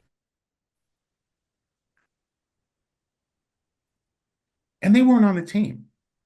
In 40 years of X-Men, there had never been an adolescent black guy. The closest they came was Bishop, and Bishop was an adult, and he was initially supposed to be Filipino anyway, because the artist was Filipino and he wanted a Filipino on the team. And Marvel was like, you know what, let's make him black instead. But they never had a black adolescent X-Man. And I'm thinking, well, this is impolite. It's impolite to have that much of your fan base and have them look at the show and they're just not in it. So I said, why don't we have this new character and we'll make it Storm's nephew? Because that way we can see a side of Storm that we've never seen before. We've seen Storm turn into a teenager and we've seen her as a leader, we've seen her as a pacifist. We've never seen her as, basically in a parental role as someone's aunt. And so I suggested that we make this character, and I named him Evan Daniels, which is a riff on the name Dan Evans, who was an executive at Fox that I loved working with quite frankly. And but I fought to have this character on the show, and I was told by the producers, we don't need any new characters. We need this one. And they're like, well, and I said, I made the argument, we need to have this representation on the team. And I was told, well, the X-Men are analogous to, a persecuted minority. They're, in a way, they're all black. And I was having none of it. I'm like, no, just no. We're having this character on the team. And I think there was a little more pushback, but at one point I said, you know what? You're probably right. It's just one more action figure to have to deal with. And as soon as I said action figure, any of the resistance went away. Because, yeah, another action figure. So that's I didn't come up with the name Spike or his powers, but I came Okay. up with the character, and I felt that there was a need to have this character. And so I was very, very, very glad to have done that. But I also fought for Nightcrawler and Kitty Pryde to be on the team. I thought it was a mistake not to have Kitty in the original series, but the reason she wasn't there was because they did a pilot called Pride of the Yeah. X-Men. It centered on Kitty, and when that thing didn't sell, for some reason, They Kitty thought got all she the did. Yeah. blame. Hmm. And But I felt it was a big mistake not to have Kitty, and I also thought, why are they having the Beast and not Nightcrawler? Because Nightcrawler I always thought was much more interesting than the Beast.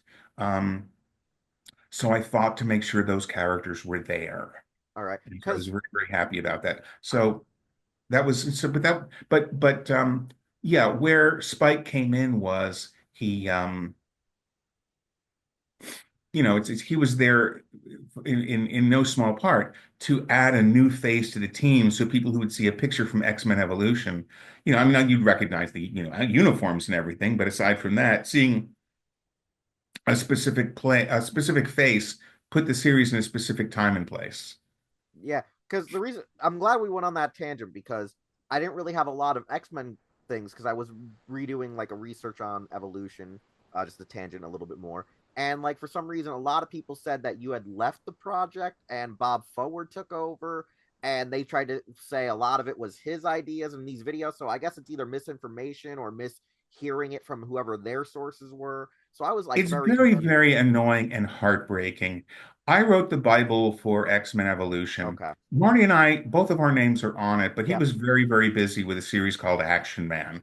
That was on his desk. He created the series and pretty much every character on it. It was his show. I take no claim. I did a few episodes. I story edited some stuff. I was very happy with what I did, but it's Marty's show. But when X-Men fell into our laps, I'm like, because I was such an X-Men fanatic, I'm like, Marty, this is just on my desk. I'm going to focus on this. You make sure Action Man happens and everyone's happy.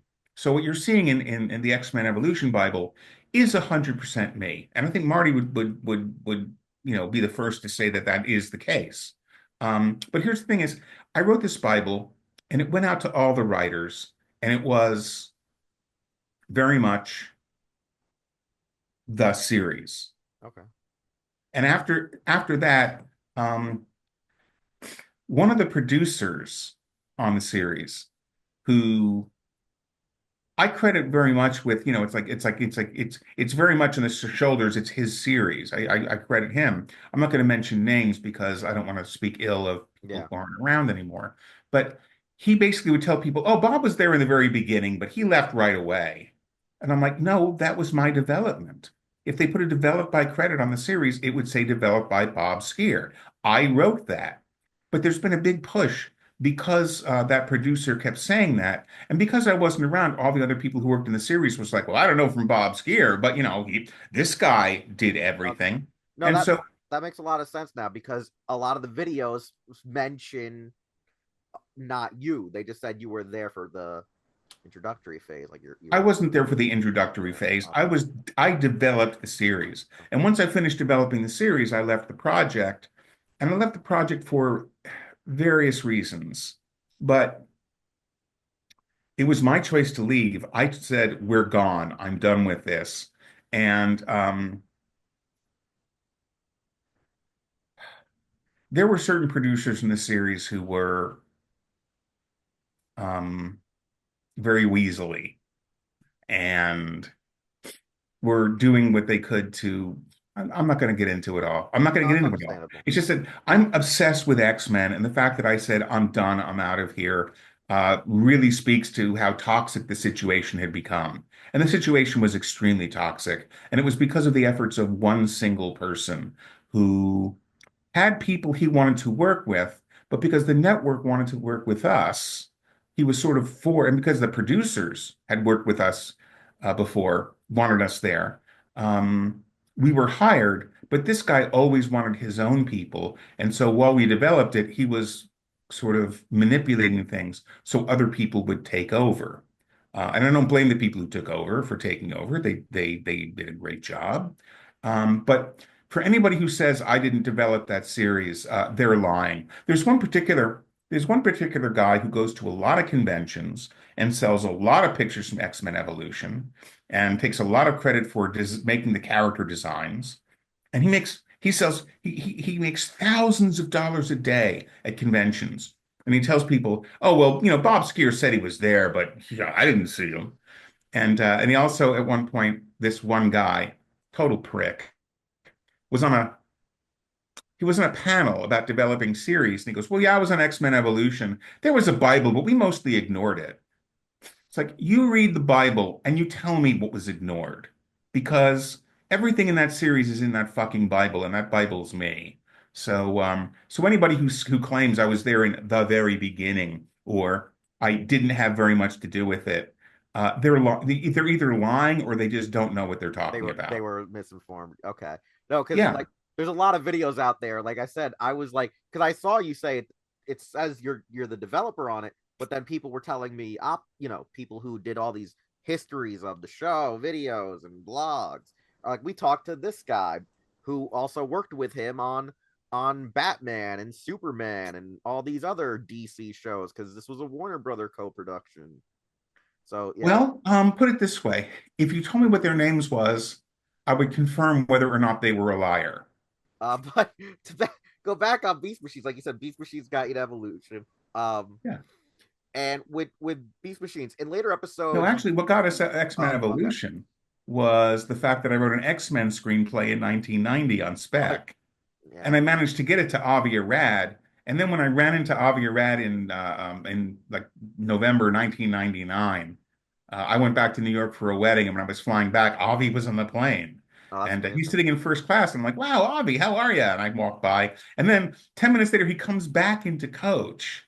And he's like, oh, okay, so we're doing a new X-Men series, and we want to talk with you about it. And I remember that screenplay that you wrote. And so it's like that screenplay got us the series. That's all. I mean, aside That's from all of awesome. our other experience as well, but that was very much part of it.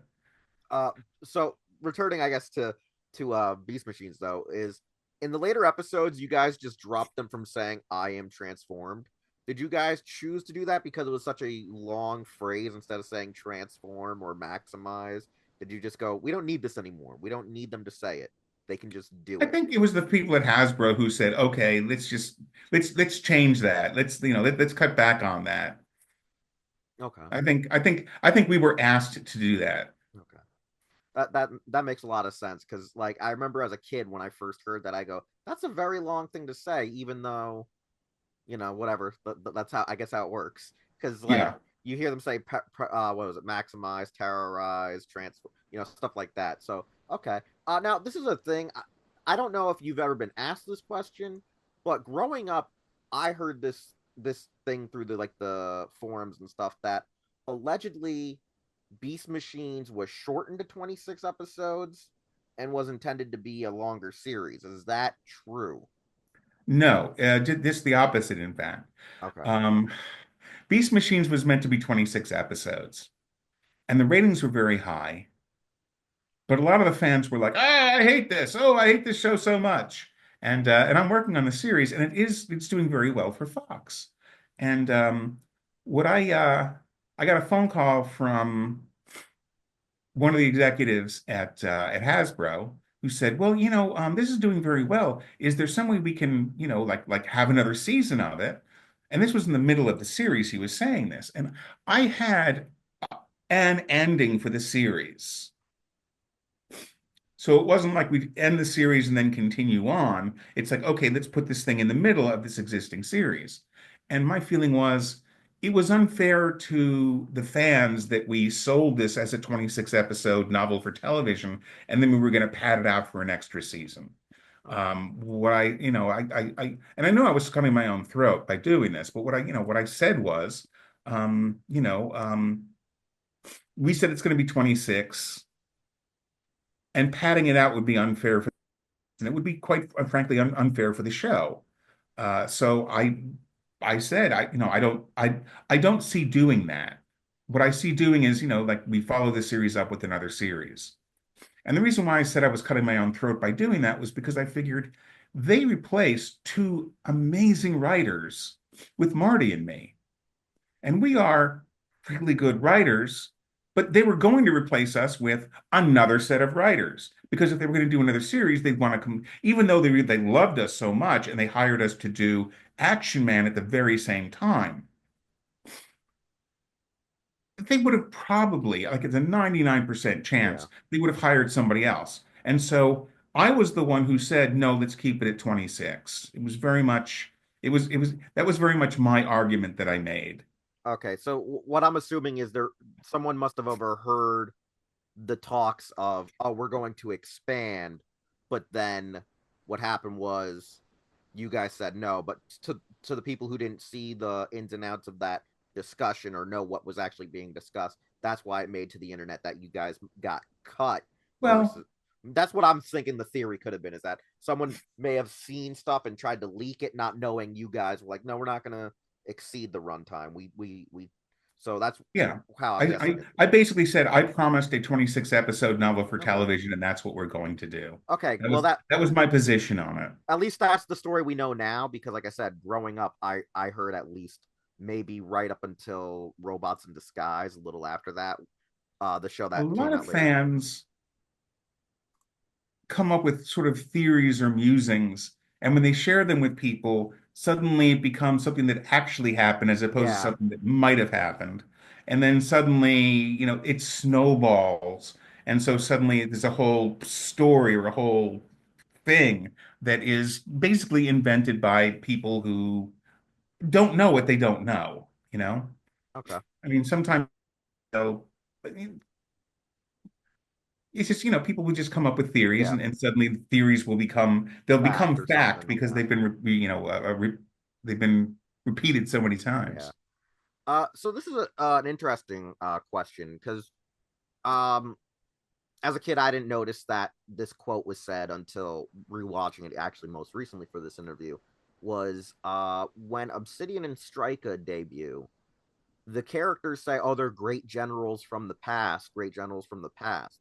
Was there any intention for them to be revealed as like G1 characters, or were you Never, just like, okay, never. okay, They were supposed to be. I always liked the idea that, well, first of all, I always hated that we kept seeing the same seven people in all the Star Wars movies, right? mm-hmm, It's like, okay, well, here's Boba Fett. Let's put him back into Star Wars, Star Wars, Episode 4, New Hope. Let's insert him in there. It's like it makes the universe smaller when you keep running into the same people.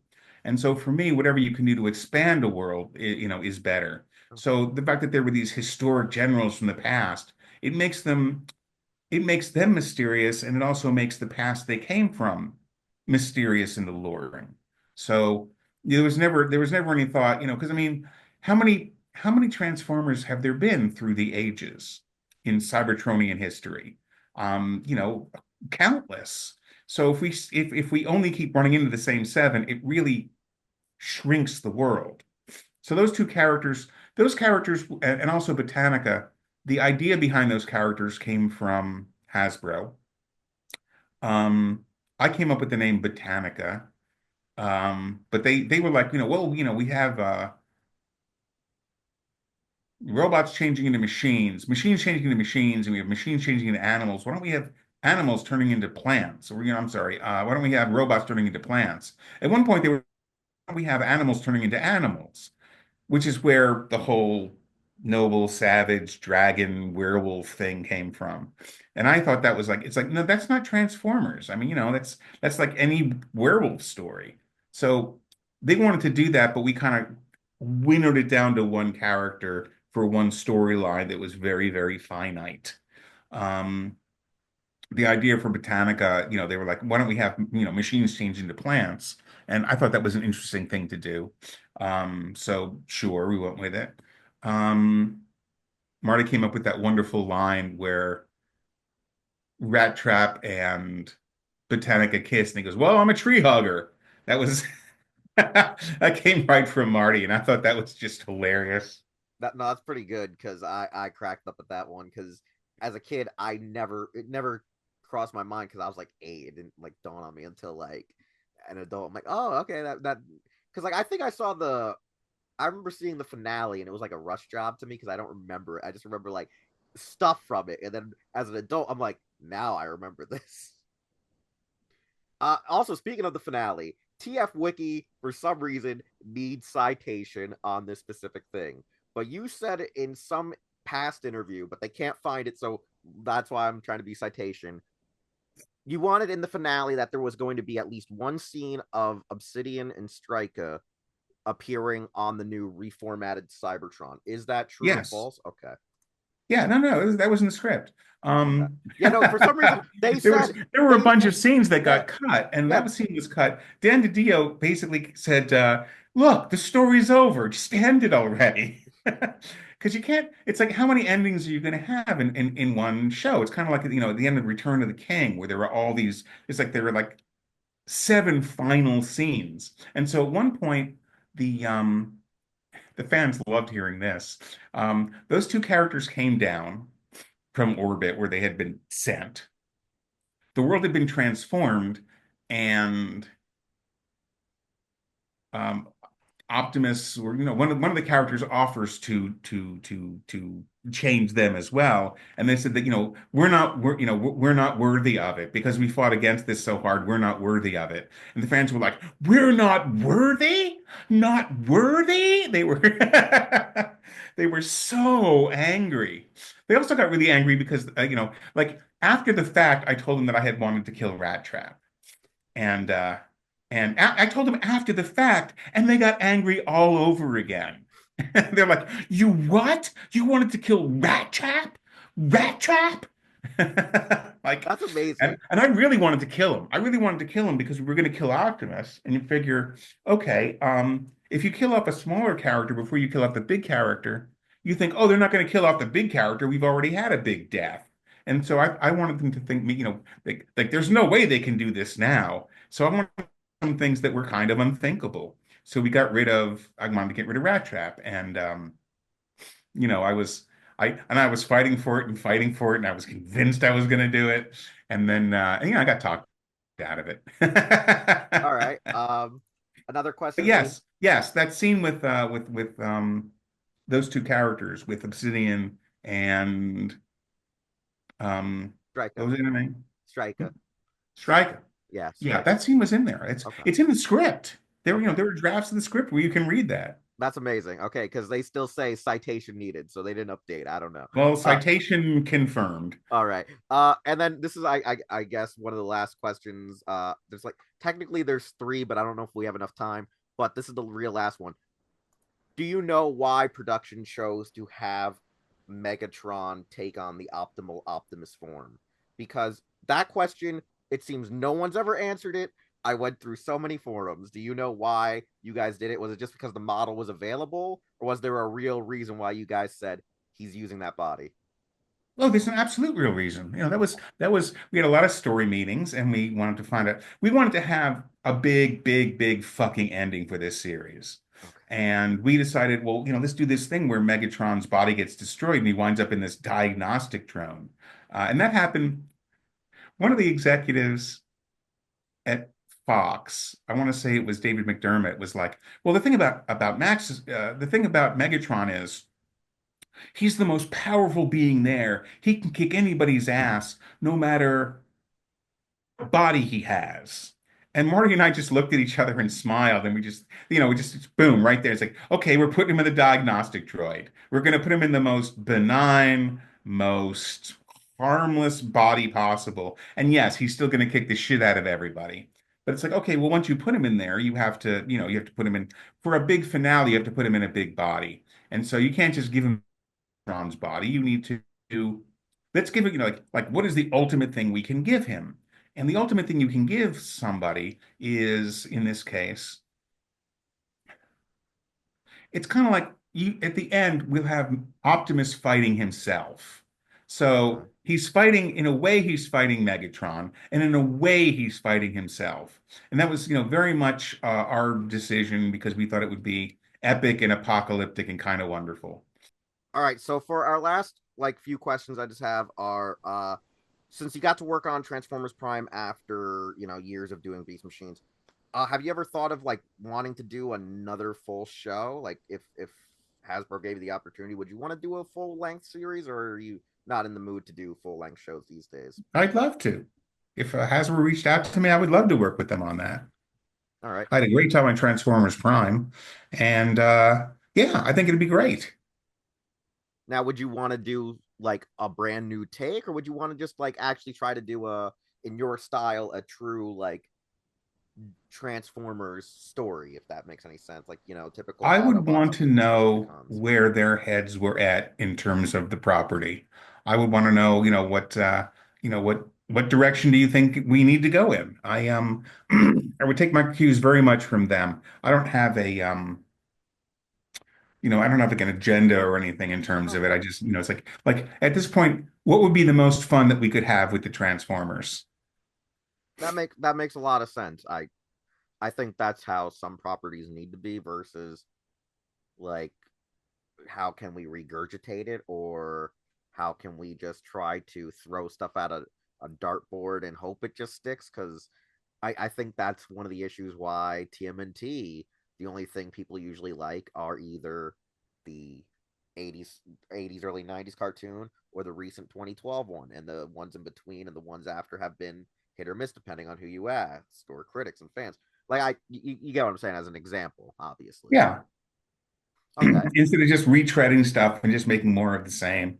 Yeah, I mean, what I want to do with the series is, what hasn't been done before? What would be a really fun new direction to take it in, you know? All right. And then, since you've been a writer for over 30 years now, what is any advice you can give for writers, whether it just be just graduating or just in general not having that chance to flourish? I guess. What type of advice can you give? Keep writing, find the things that excite you and just keep writing about them. Look for inspiration, look for people to be around who will help inspire you. And yeah, just keep writing. All right. That's great to know. And I guess when for I guess with Godzilla and stuff, do you think that the I guess as a buddy of mine calls it transmedia. Do you think Godzilla could benefit more from anime and cartoons than just being movies and comic books like he's been for I wouldn't say the most part, but lately, we get like maybe an anime short from Japan, or we get an anime series like we had a couple of years ago with Singularity Point, which supposedly is getting a season two. I don't know. Like, do you think more animation would help promote the brand or expose the brand, or is that overexposure, do you think, with this day and age? As long as it's good storytelling, it's worth doing. If it's overexposure, if you're just doing it to do it, if you don't have a direction, then it becomes problematic. I think that Star Wars has suffered from a lack of vision, basically ever since George Lucas left. I mean, it's very telling that when they did the Star Wars sequels, they didn't have they did a trilogy, but the stories weren't connected. They didn't have the creators talking to each other. They hadn't figured out a three-part story. And then they were doing all these series where it just feels like they're throwing spaghetti against the wall. And this latest one that people seem to like a whole lot, what's it called? Skeleton Crew? Yes, Skeleton Crew. Yes. I mean, to me, that's just Goonies in space, unless I'm misinterpreting it.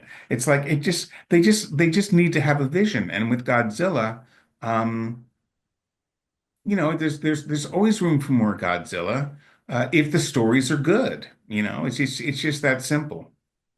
All right. Do you think By the way, besides the last Godzilla movie, this latest one, Godzilla minus one, particularly Godzilla minus one minus color, does it get any better than that? well, we're getting a sequel, so maybe. That would be very nice. I'm looking forward to seeing what they do with the sequel. I don't know. I just know that movie was perfect on every level. I It's think the the best Godzilla movie ever done. it's one of my favorites. I think the Academy robbed it of being potentially, best foreign, not just special effects or whatever. It should have been best foreign picture I personally, but told people that year without any shame whatsoever that the very best movie that year was Godzilla minus one. mhm. It is my favorite movie of that year. And I'm not embarrassed to say it. Listen, You it made know, my mother cry. Like, that Godzilla movie made my mother cry, and she don't like yeah, Godzilla movies. yeah. I mean, yeah, there are ones from the past that really, own your heart, like, Gita with a three-headed monster, and destroy all monsters. But I mean, I don't think Godzilla has been used that well ever before. I loved Shin Godzilla because for the first time since the original Godzilla, Godzilla was used as a metaphor. Because in the original movie, he was the hydrogen bomb on legs. And in Shin Godzilla, he's basically global warming, Yeah, you know? he's contamination, he's the Tohoku earthquake, he's natural disasters, he's a lot of Well, stuff. beyond that, though, he was a problem that could have easily been solved if they solved the problem when they first saw it. Yeah. But instead, they were talking and deliberating and basically, wasting time. And while they were doing that, this goofy little, googly-eyed creature, mutates into this walking nuclear inferno. And that's it, to me, that's global warming. They were just making a major statement about global warming.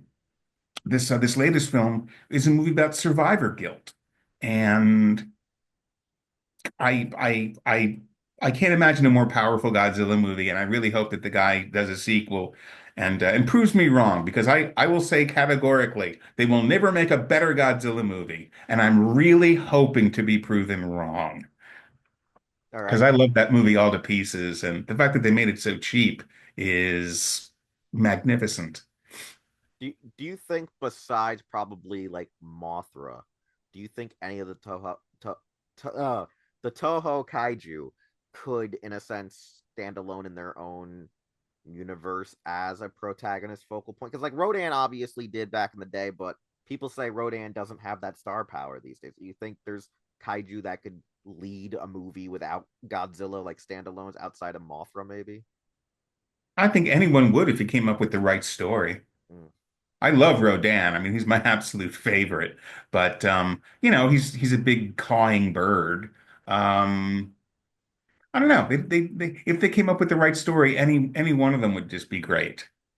yeah. No, because I wanted to pick your brain on that because like obviously since we had that whole little tangent at the beginning of the interview with War of the Gargantuas, it would be great just to talk the movies with you since you seem to be such a huge fan one day. That's like incredible. Like just when you get to talk to somebody and geek out rather than us be like, hey, tell us about your life in this profession, you know? Like that's incredible. Like because I'm like, oh man, I would just love to geek out with you one day. That's amazing with all the knowledge Well, I you loved have. finding out that War of the Gargantuas was actually sort of meant to be a sequel to Frankenstein Conquers Yes. the World. And I loved I got a DVD of Frankenstein Conquers the World where, as a bonus feature, they had the fight with him and the octopus. Yeah. Because I saw these photographs and it's like, oh, this looks so cool, and then it's not in the movie. And then you see, I now as I remember, because it's been decades since I've seen it, but it's like there's a forest fire, and then out from under the forest fire, this octopus comes out of the ground.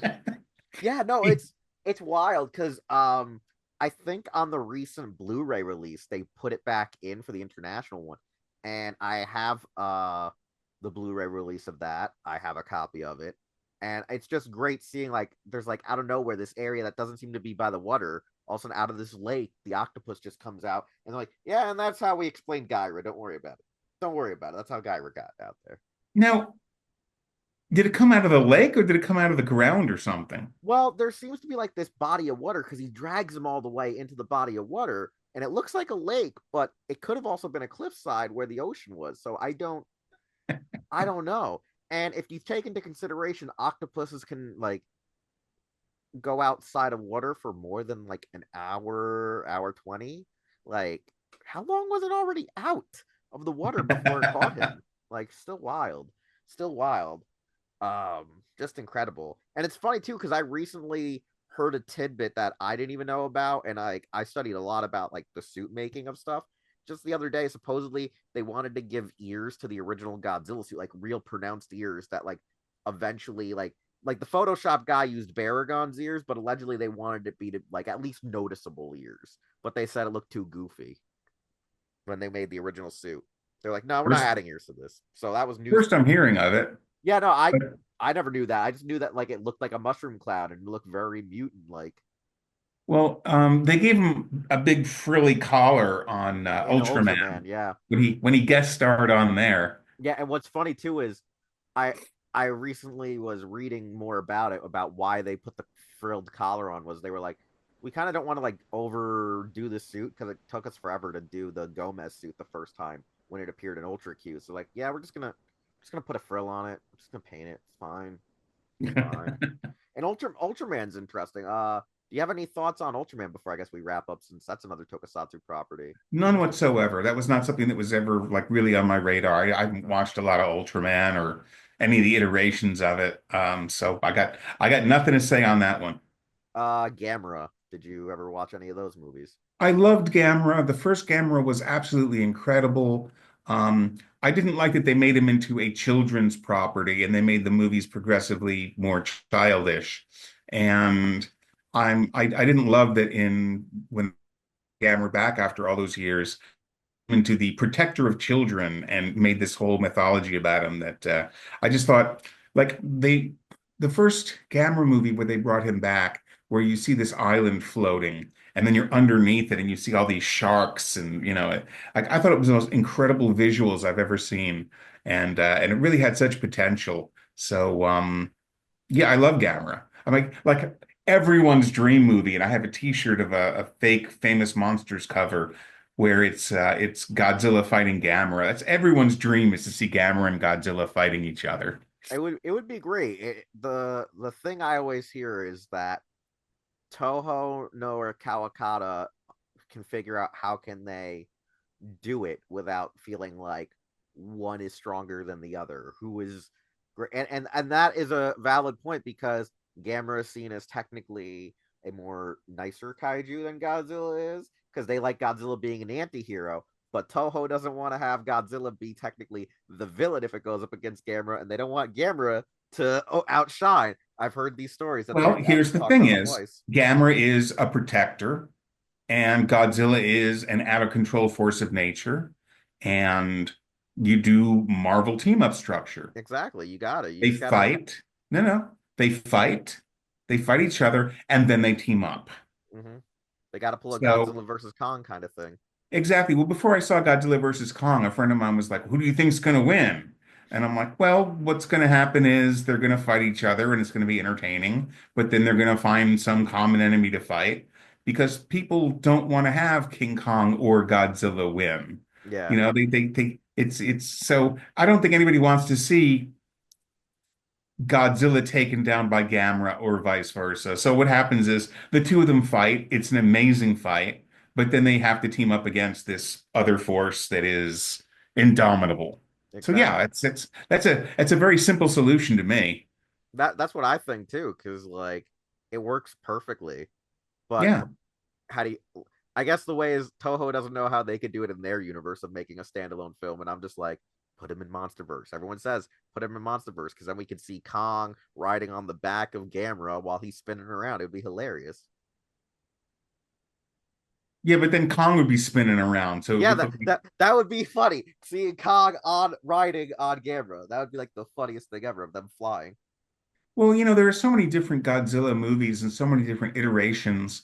They did that one, what was it called? All Monsters Attack, where they had all the characters have a different origin and backstory to Yep. anything we'd seen before. Hmm. So it isn't that much to ask that you watch a movie where Godzilla comes out of the ocean and Gamera shows up, and it's like nobody's going to ask, well, wait a minute, where does Rodan fit in this? And what about Baragon and all that crap? Yeah, It's no, it like, makes sense. Yeah, no, I just, it's just we just have these two characters meet and fight, and if fans want to go online and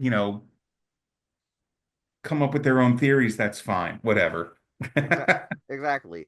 And I guess the real last question is, with the cartoon being seen as the best part to come out of the 98 film, like how does that make you feel knowing that like your show as a sequel to it is so highly like enjoyed and beloved when that film is such a toxic thing within the community? Well, first of all, I think the movie is unfairly maligned, quite frankly. If it had been called anything but Godzilla, if they called it The Beast in 20,000 Fathoms, or simply anything else, people would have been totally on board with it. And they might have said, hey, why don't they just call it Godzilla? I think it's unfairly maligned, and I think it's a much, much better movie than people gave it credit for being when it came out. Um, and those people were very generous to us. They were wonderful to work with. They're great guys. So I have nothing but nice things to say about all of them. Um, when our series premiered, we actually got a full page review in TV Guide. And the first line was, "Now that's more like it." Um, I felt really proud and gratified. But at the same time, I felt like it's very nice of you to compliment me, but don't do it at the expense of people who were so good to me. But this is, what we did was what people wanted. And, what I wanted to see, when you do a Godzilla movie, a singular Godzilla movie, you're going to make him alone and you're going to make him the bad guy. But watching the Godzilla series, it's fun watching him as this, you know, anti-hero hero stomping around, making a mess and fighting, threats that are bigger than he is. So yeah, I'm very proud of the work I did in the series. I'm very, very proud of the show itself. I think Marty and I together did some stellar work together.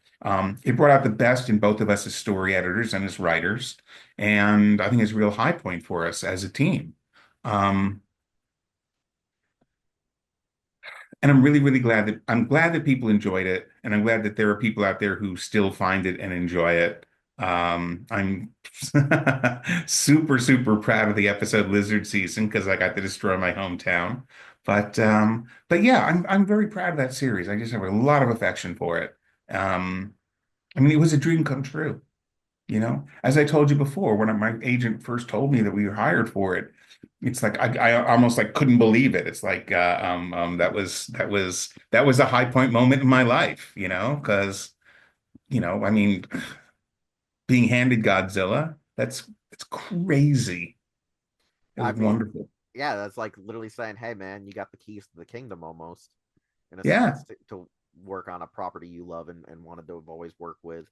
And I Uh, got to do the show with Audu Payton, who I went to film school with. So, the three of us, had been buddies. The three of us, it's like we spent the late 80s on Saturday nights when we weren't working in video tech. We'd be sitting around in their apartment eating Doritos and watching movies and trying to figure out if we were ever going to find a way in this world. And it was it was great, going from going from being these hopeful guys to being this team together working on a project that was so high profile.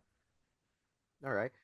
And since I've asked Kurt Carley this and it actually happened, do you ever have any plans to want to attend G Fest, and have you been invited to attend G Fest? Um, I went to a convention in Los Angeles at one point. I'm not sure if it was G Fest or not. But there was one where Marty and Audu and I were together on a panel talking about the Godzilla animated series. If I was invited to G Fest, I would absolutely go. Where is it? Where do they hold G it? Fest is usually annually in Chicago, and for as long as it's been going since like 1995 or something like that, they never invited Kurt Carley until this year. This is his first year getting to go, supposedly. So I'm surprised they haven't asked any of you guys, since you guys did the cartoon that Kurt Carley started the movie of. Well, if I was invited, I would absolutely be there. Nobody there could be more enthusiastic about Godzilla than me. So I would love to go. I think it'd be great. Yeah, no, I thought to just throw that out there because once I did the interview with him, it seemed like all of a sudden people were like, "Hey," because like a couple of people interviewed Kurt and said, "Hey, Kurt, why have you never been to G Fest?" And he goes, "They just haven't invited me yet," and I'm like, "Oh, If I was invited, I would absolutely go. I would have the time of my life there. no." I mean, it's great. A couple of my friends go there regularly because Hmm. usually, what is it? The Thursday pre-screening before the con opens and the Friday pre-screening or whatever. When it's a half a day, they just do like movie marathons where people sit there and I wouldn't say they're as destructive as the Minecraft movie, but people all there will like shout iconic lines together, like as like just this giant fandom. Like I think Final Wars was like last year's opening movie, and everyone was like all hyped out when like We Are All to Blame starts playing when Godzilla fights Zilla and kills him by throwing him into the Sydney Opera Dome or whatever. So so that oh yeah. By the way, since you did work on the cartoon, what were your thoughts on that scene in Final Wars? Did you love it or did you go, oh, that sucks?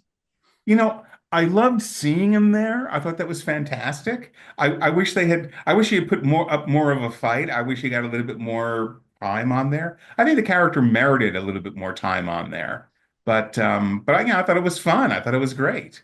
I was surprised he was included, and I was quite glad he was included.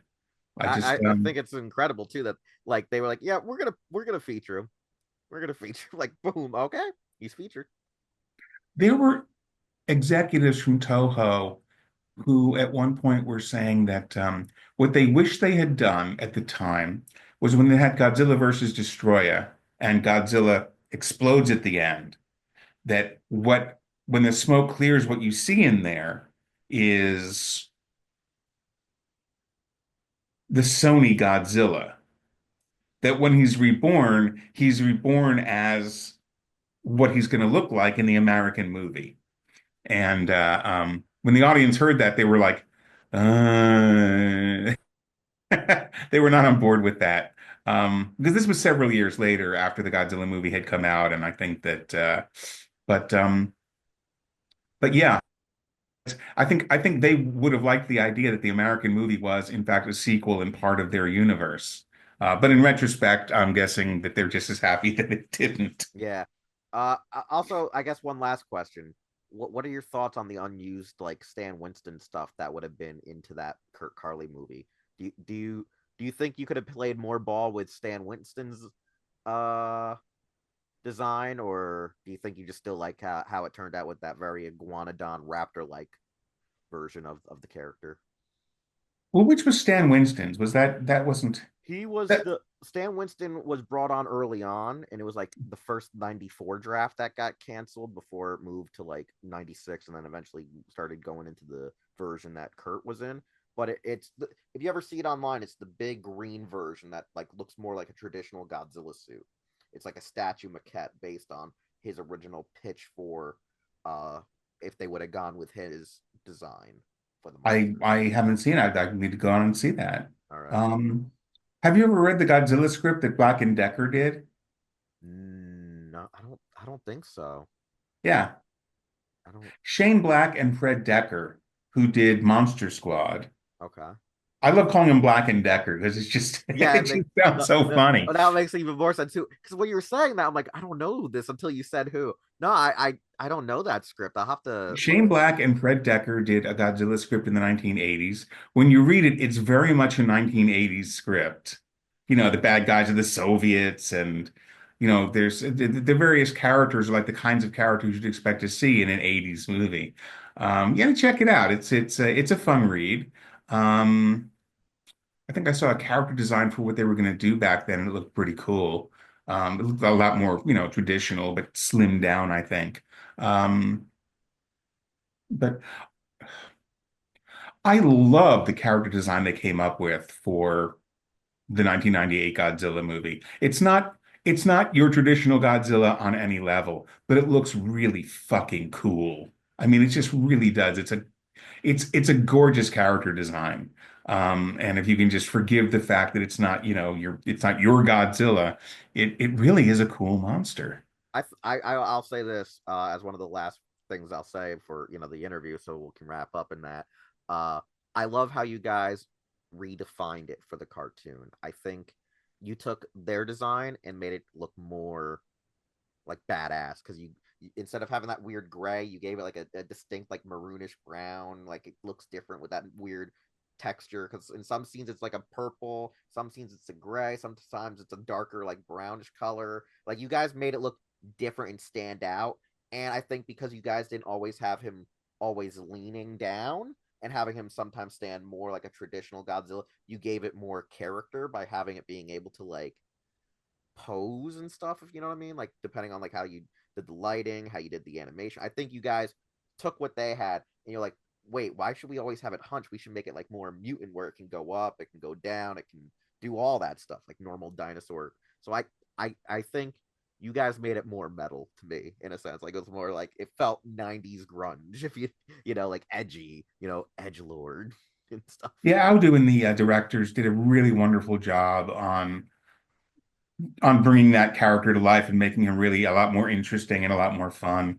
Uh, to me, when I think back to the series, he's gray and purple are the colors that show up. But what's very funny to me is, when we were writing the scripts, we weren't seeing all the colors. We were just sort of seeing him in our minds. And in your mind, Godzilla's green. Yeah, We don't know exactly. he's actually green. You It's, think in it. your mind, he's green. So we kept calling, he's back. He's lean. He's green. He's our fighting machine. And we keep referring to him as the green guy. And he's never actually green.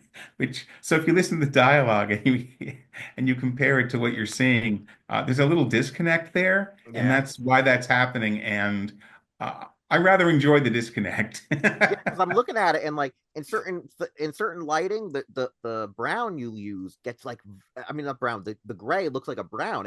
Like it looks like a brown to me depending on lighting.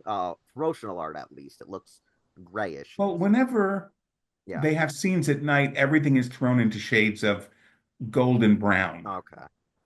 And so, like my house gets destroyed, but it gets destroyed at night, and so it's like, why is my house brown? And so, Okay, no, that makes a lot of sense because like I said, the shading for me, I was like, man, this thing changes color depending on the day.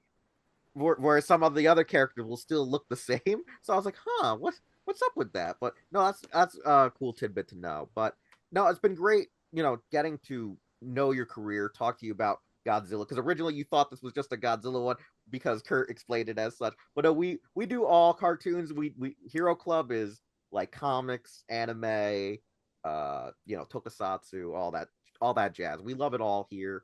And that's why I tried to encompass as much as I could about your career.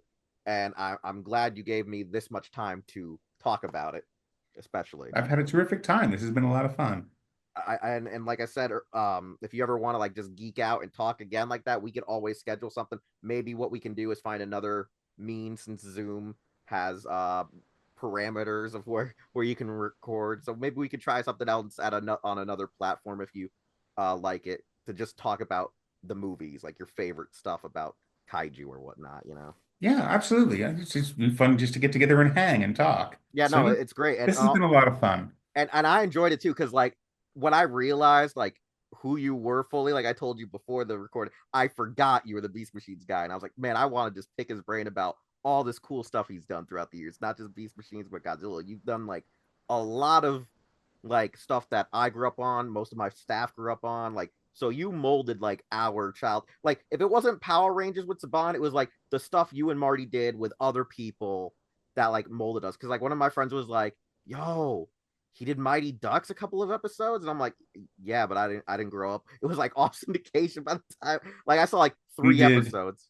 We did one Mighty Duck. We Mm. did one Mighty Duck, and that was completely on Marty's desk. I take absolutely no credit for any of that. And He was doing that at the same time I was doing Superman. We did one episode of Superman, and the thing about that episode that sticks out in my mind was um, they released Windows 95 while I was working on that episode, and I couldn't wait to put Windows 95 on my computer, and it ate my computer. And I'm on the phone for 24 hours with Microsoft, screaming at them, saying, "I'm really glad you made your deadline. Now I'm not going to make mine." And uh, oh, and that's they amazing. were able to revive my computer. They were able to. I finished the script. I had it in on time, not a problem. But I'm telling you something. For a little while there, You were I was in sweating major bullets, panic mode. But but yeah, no, that's the wild. Money Ducks was Marty, and All right. I think he did a great job. It was a great episode. All right, no, but that's great to know. Like I said, if we can one day talk more, that'd be great. And what's funny too is like I didn't know you were originally a New Yorker. I'm upstate. I'm in Kerhonkson. My dad's from Queens, so it's just I wild knowing um that. I spent my summers and at a summer camp called Echo Lake in Warrensburg.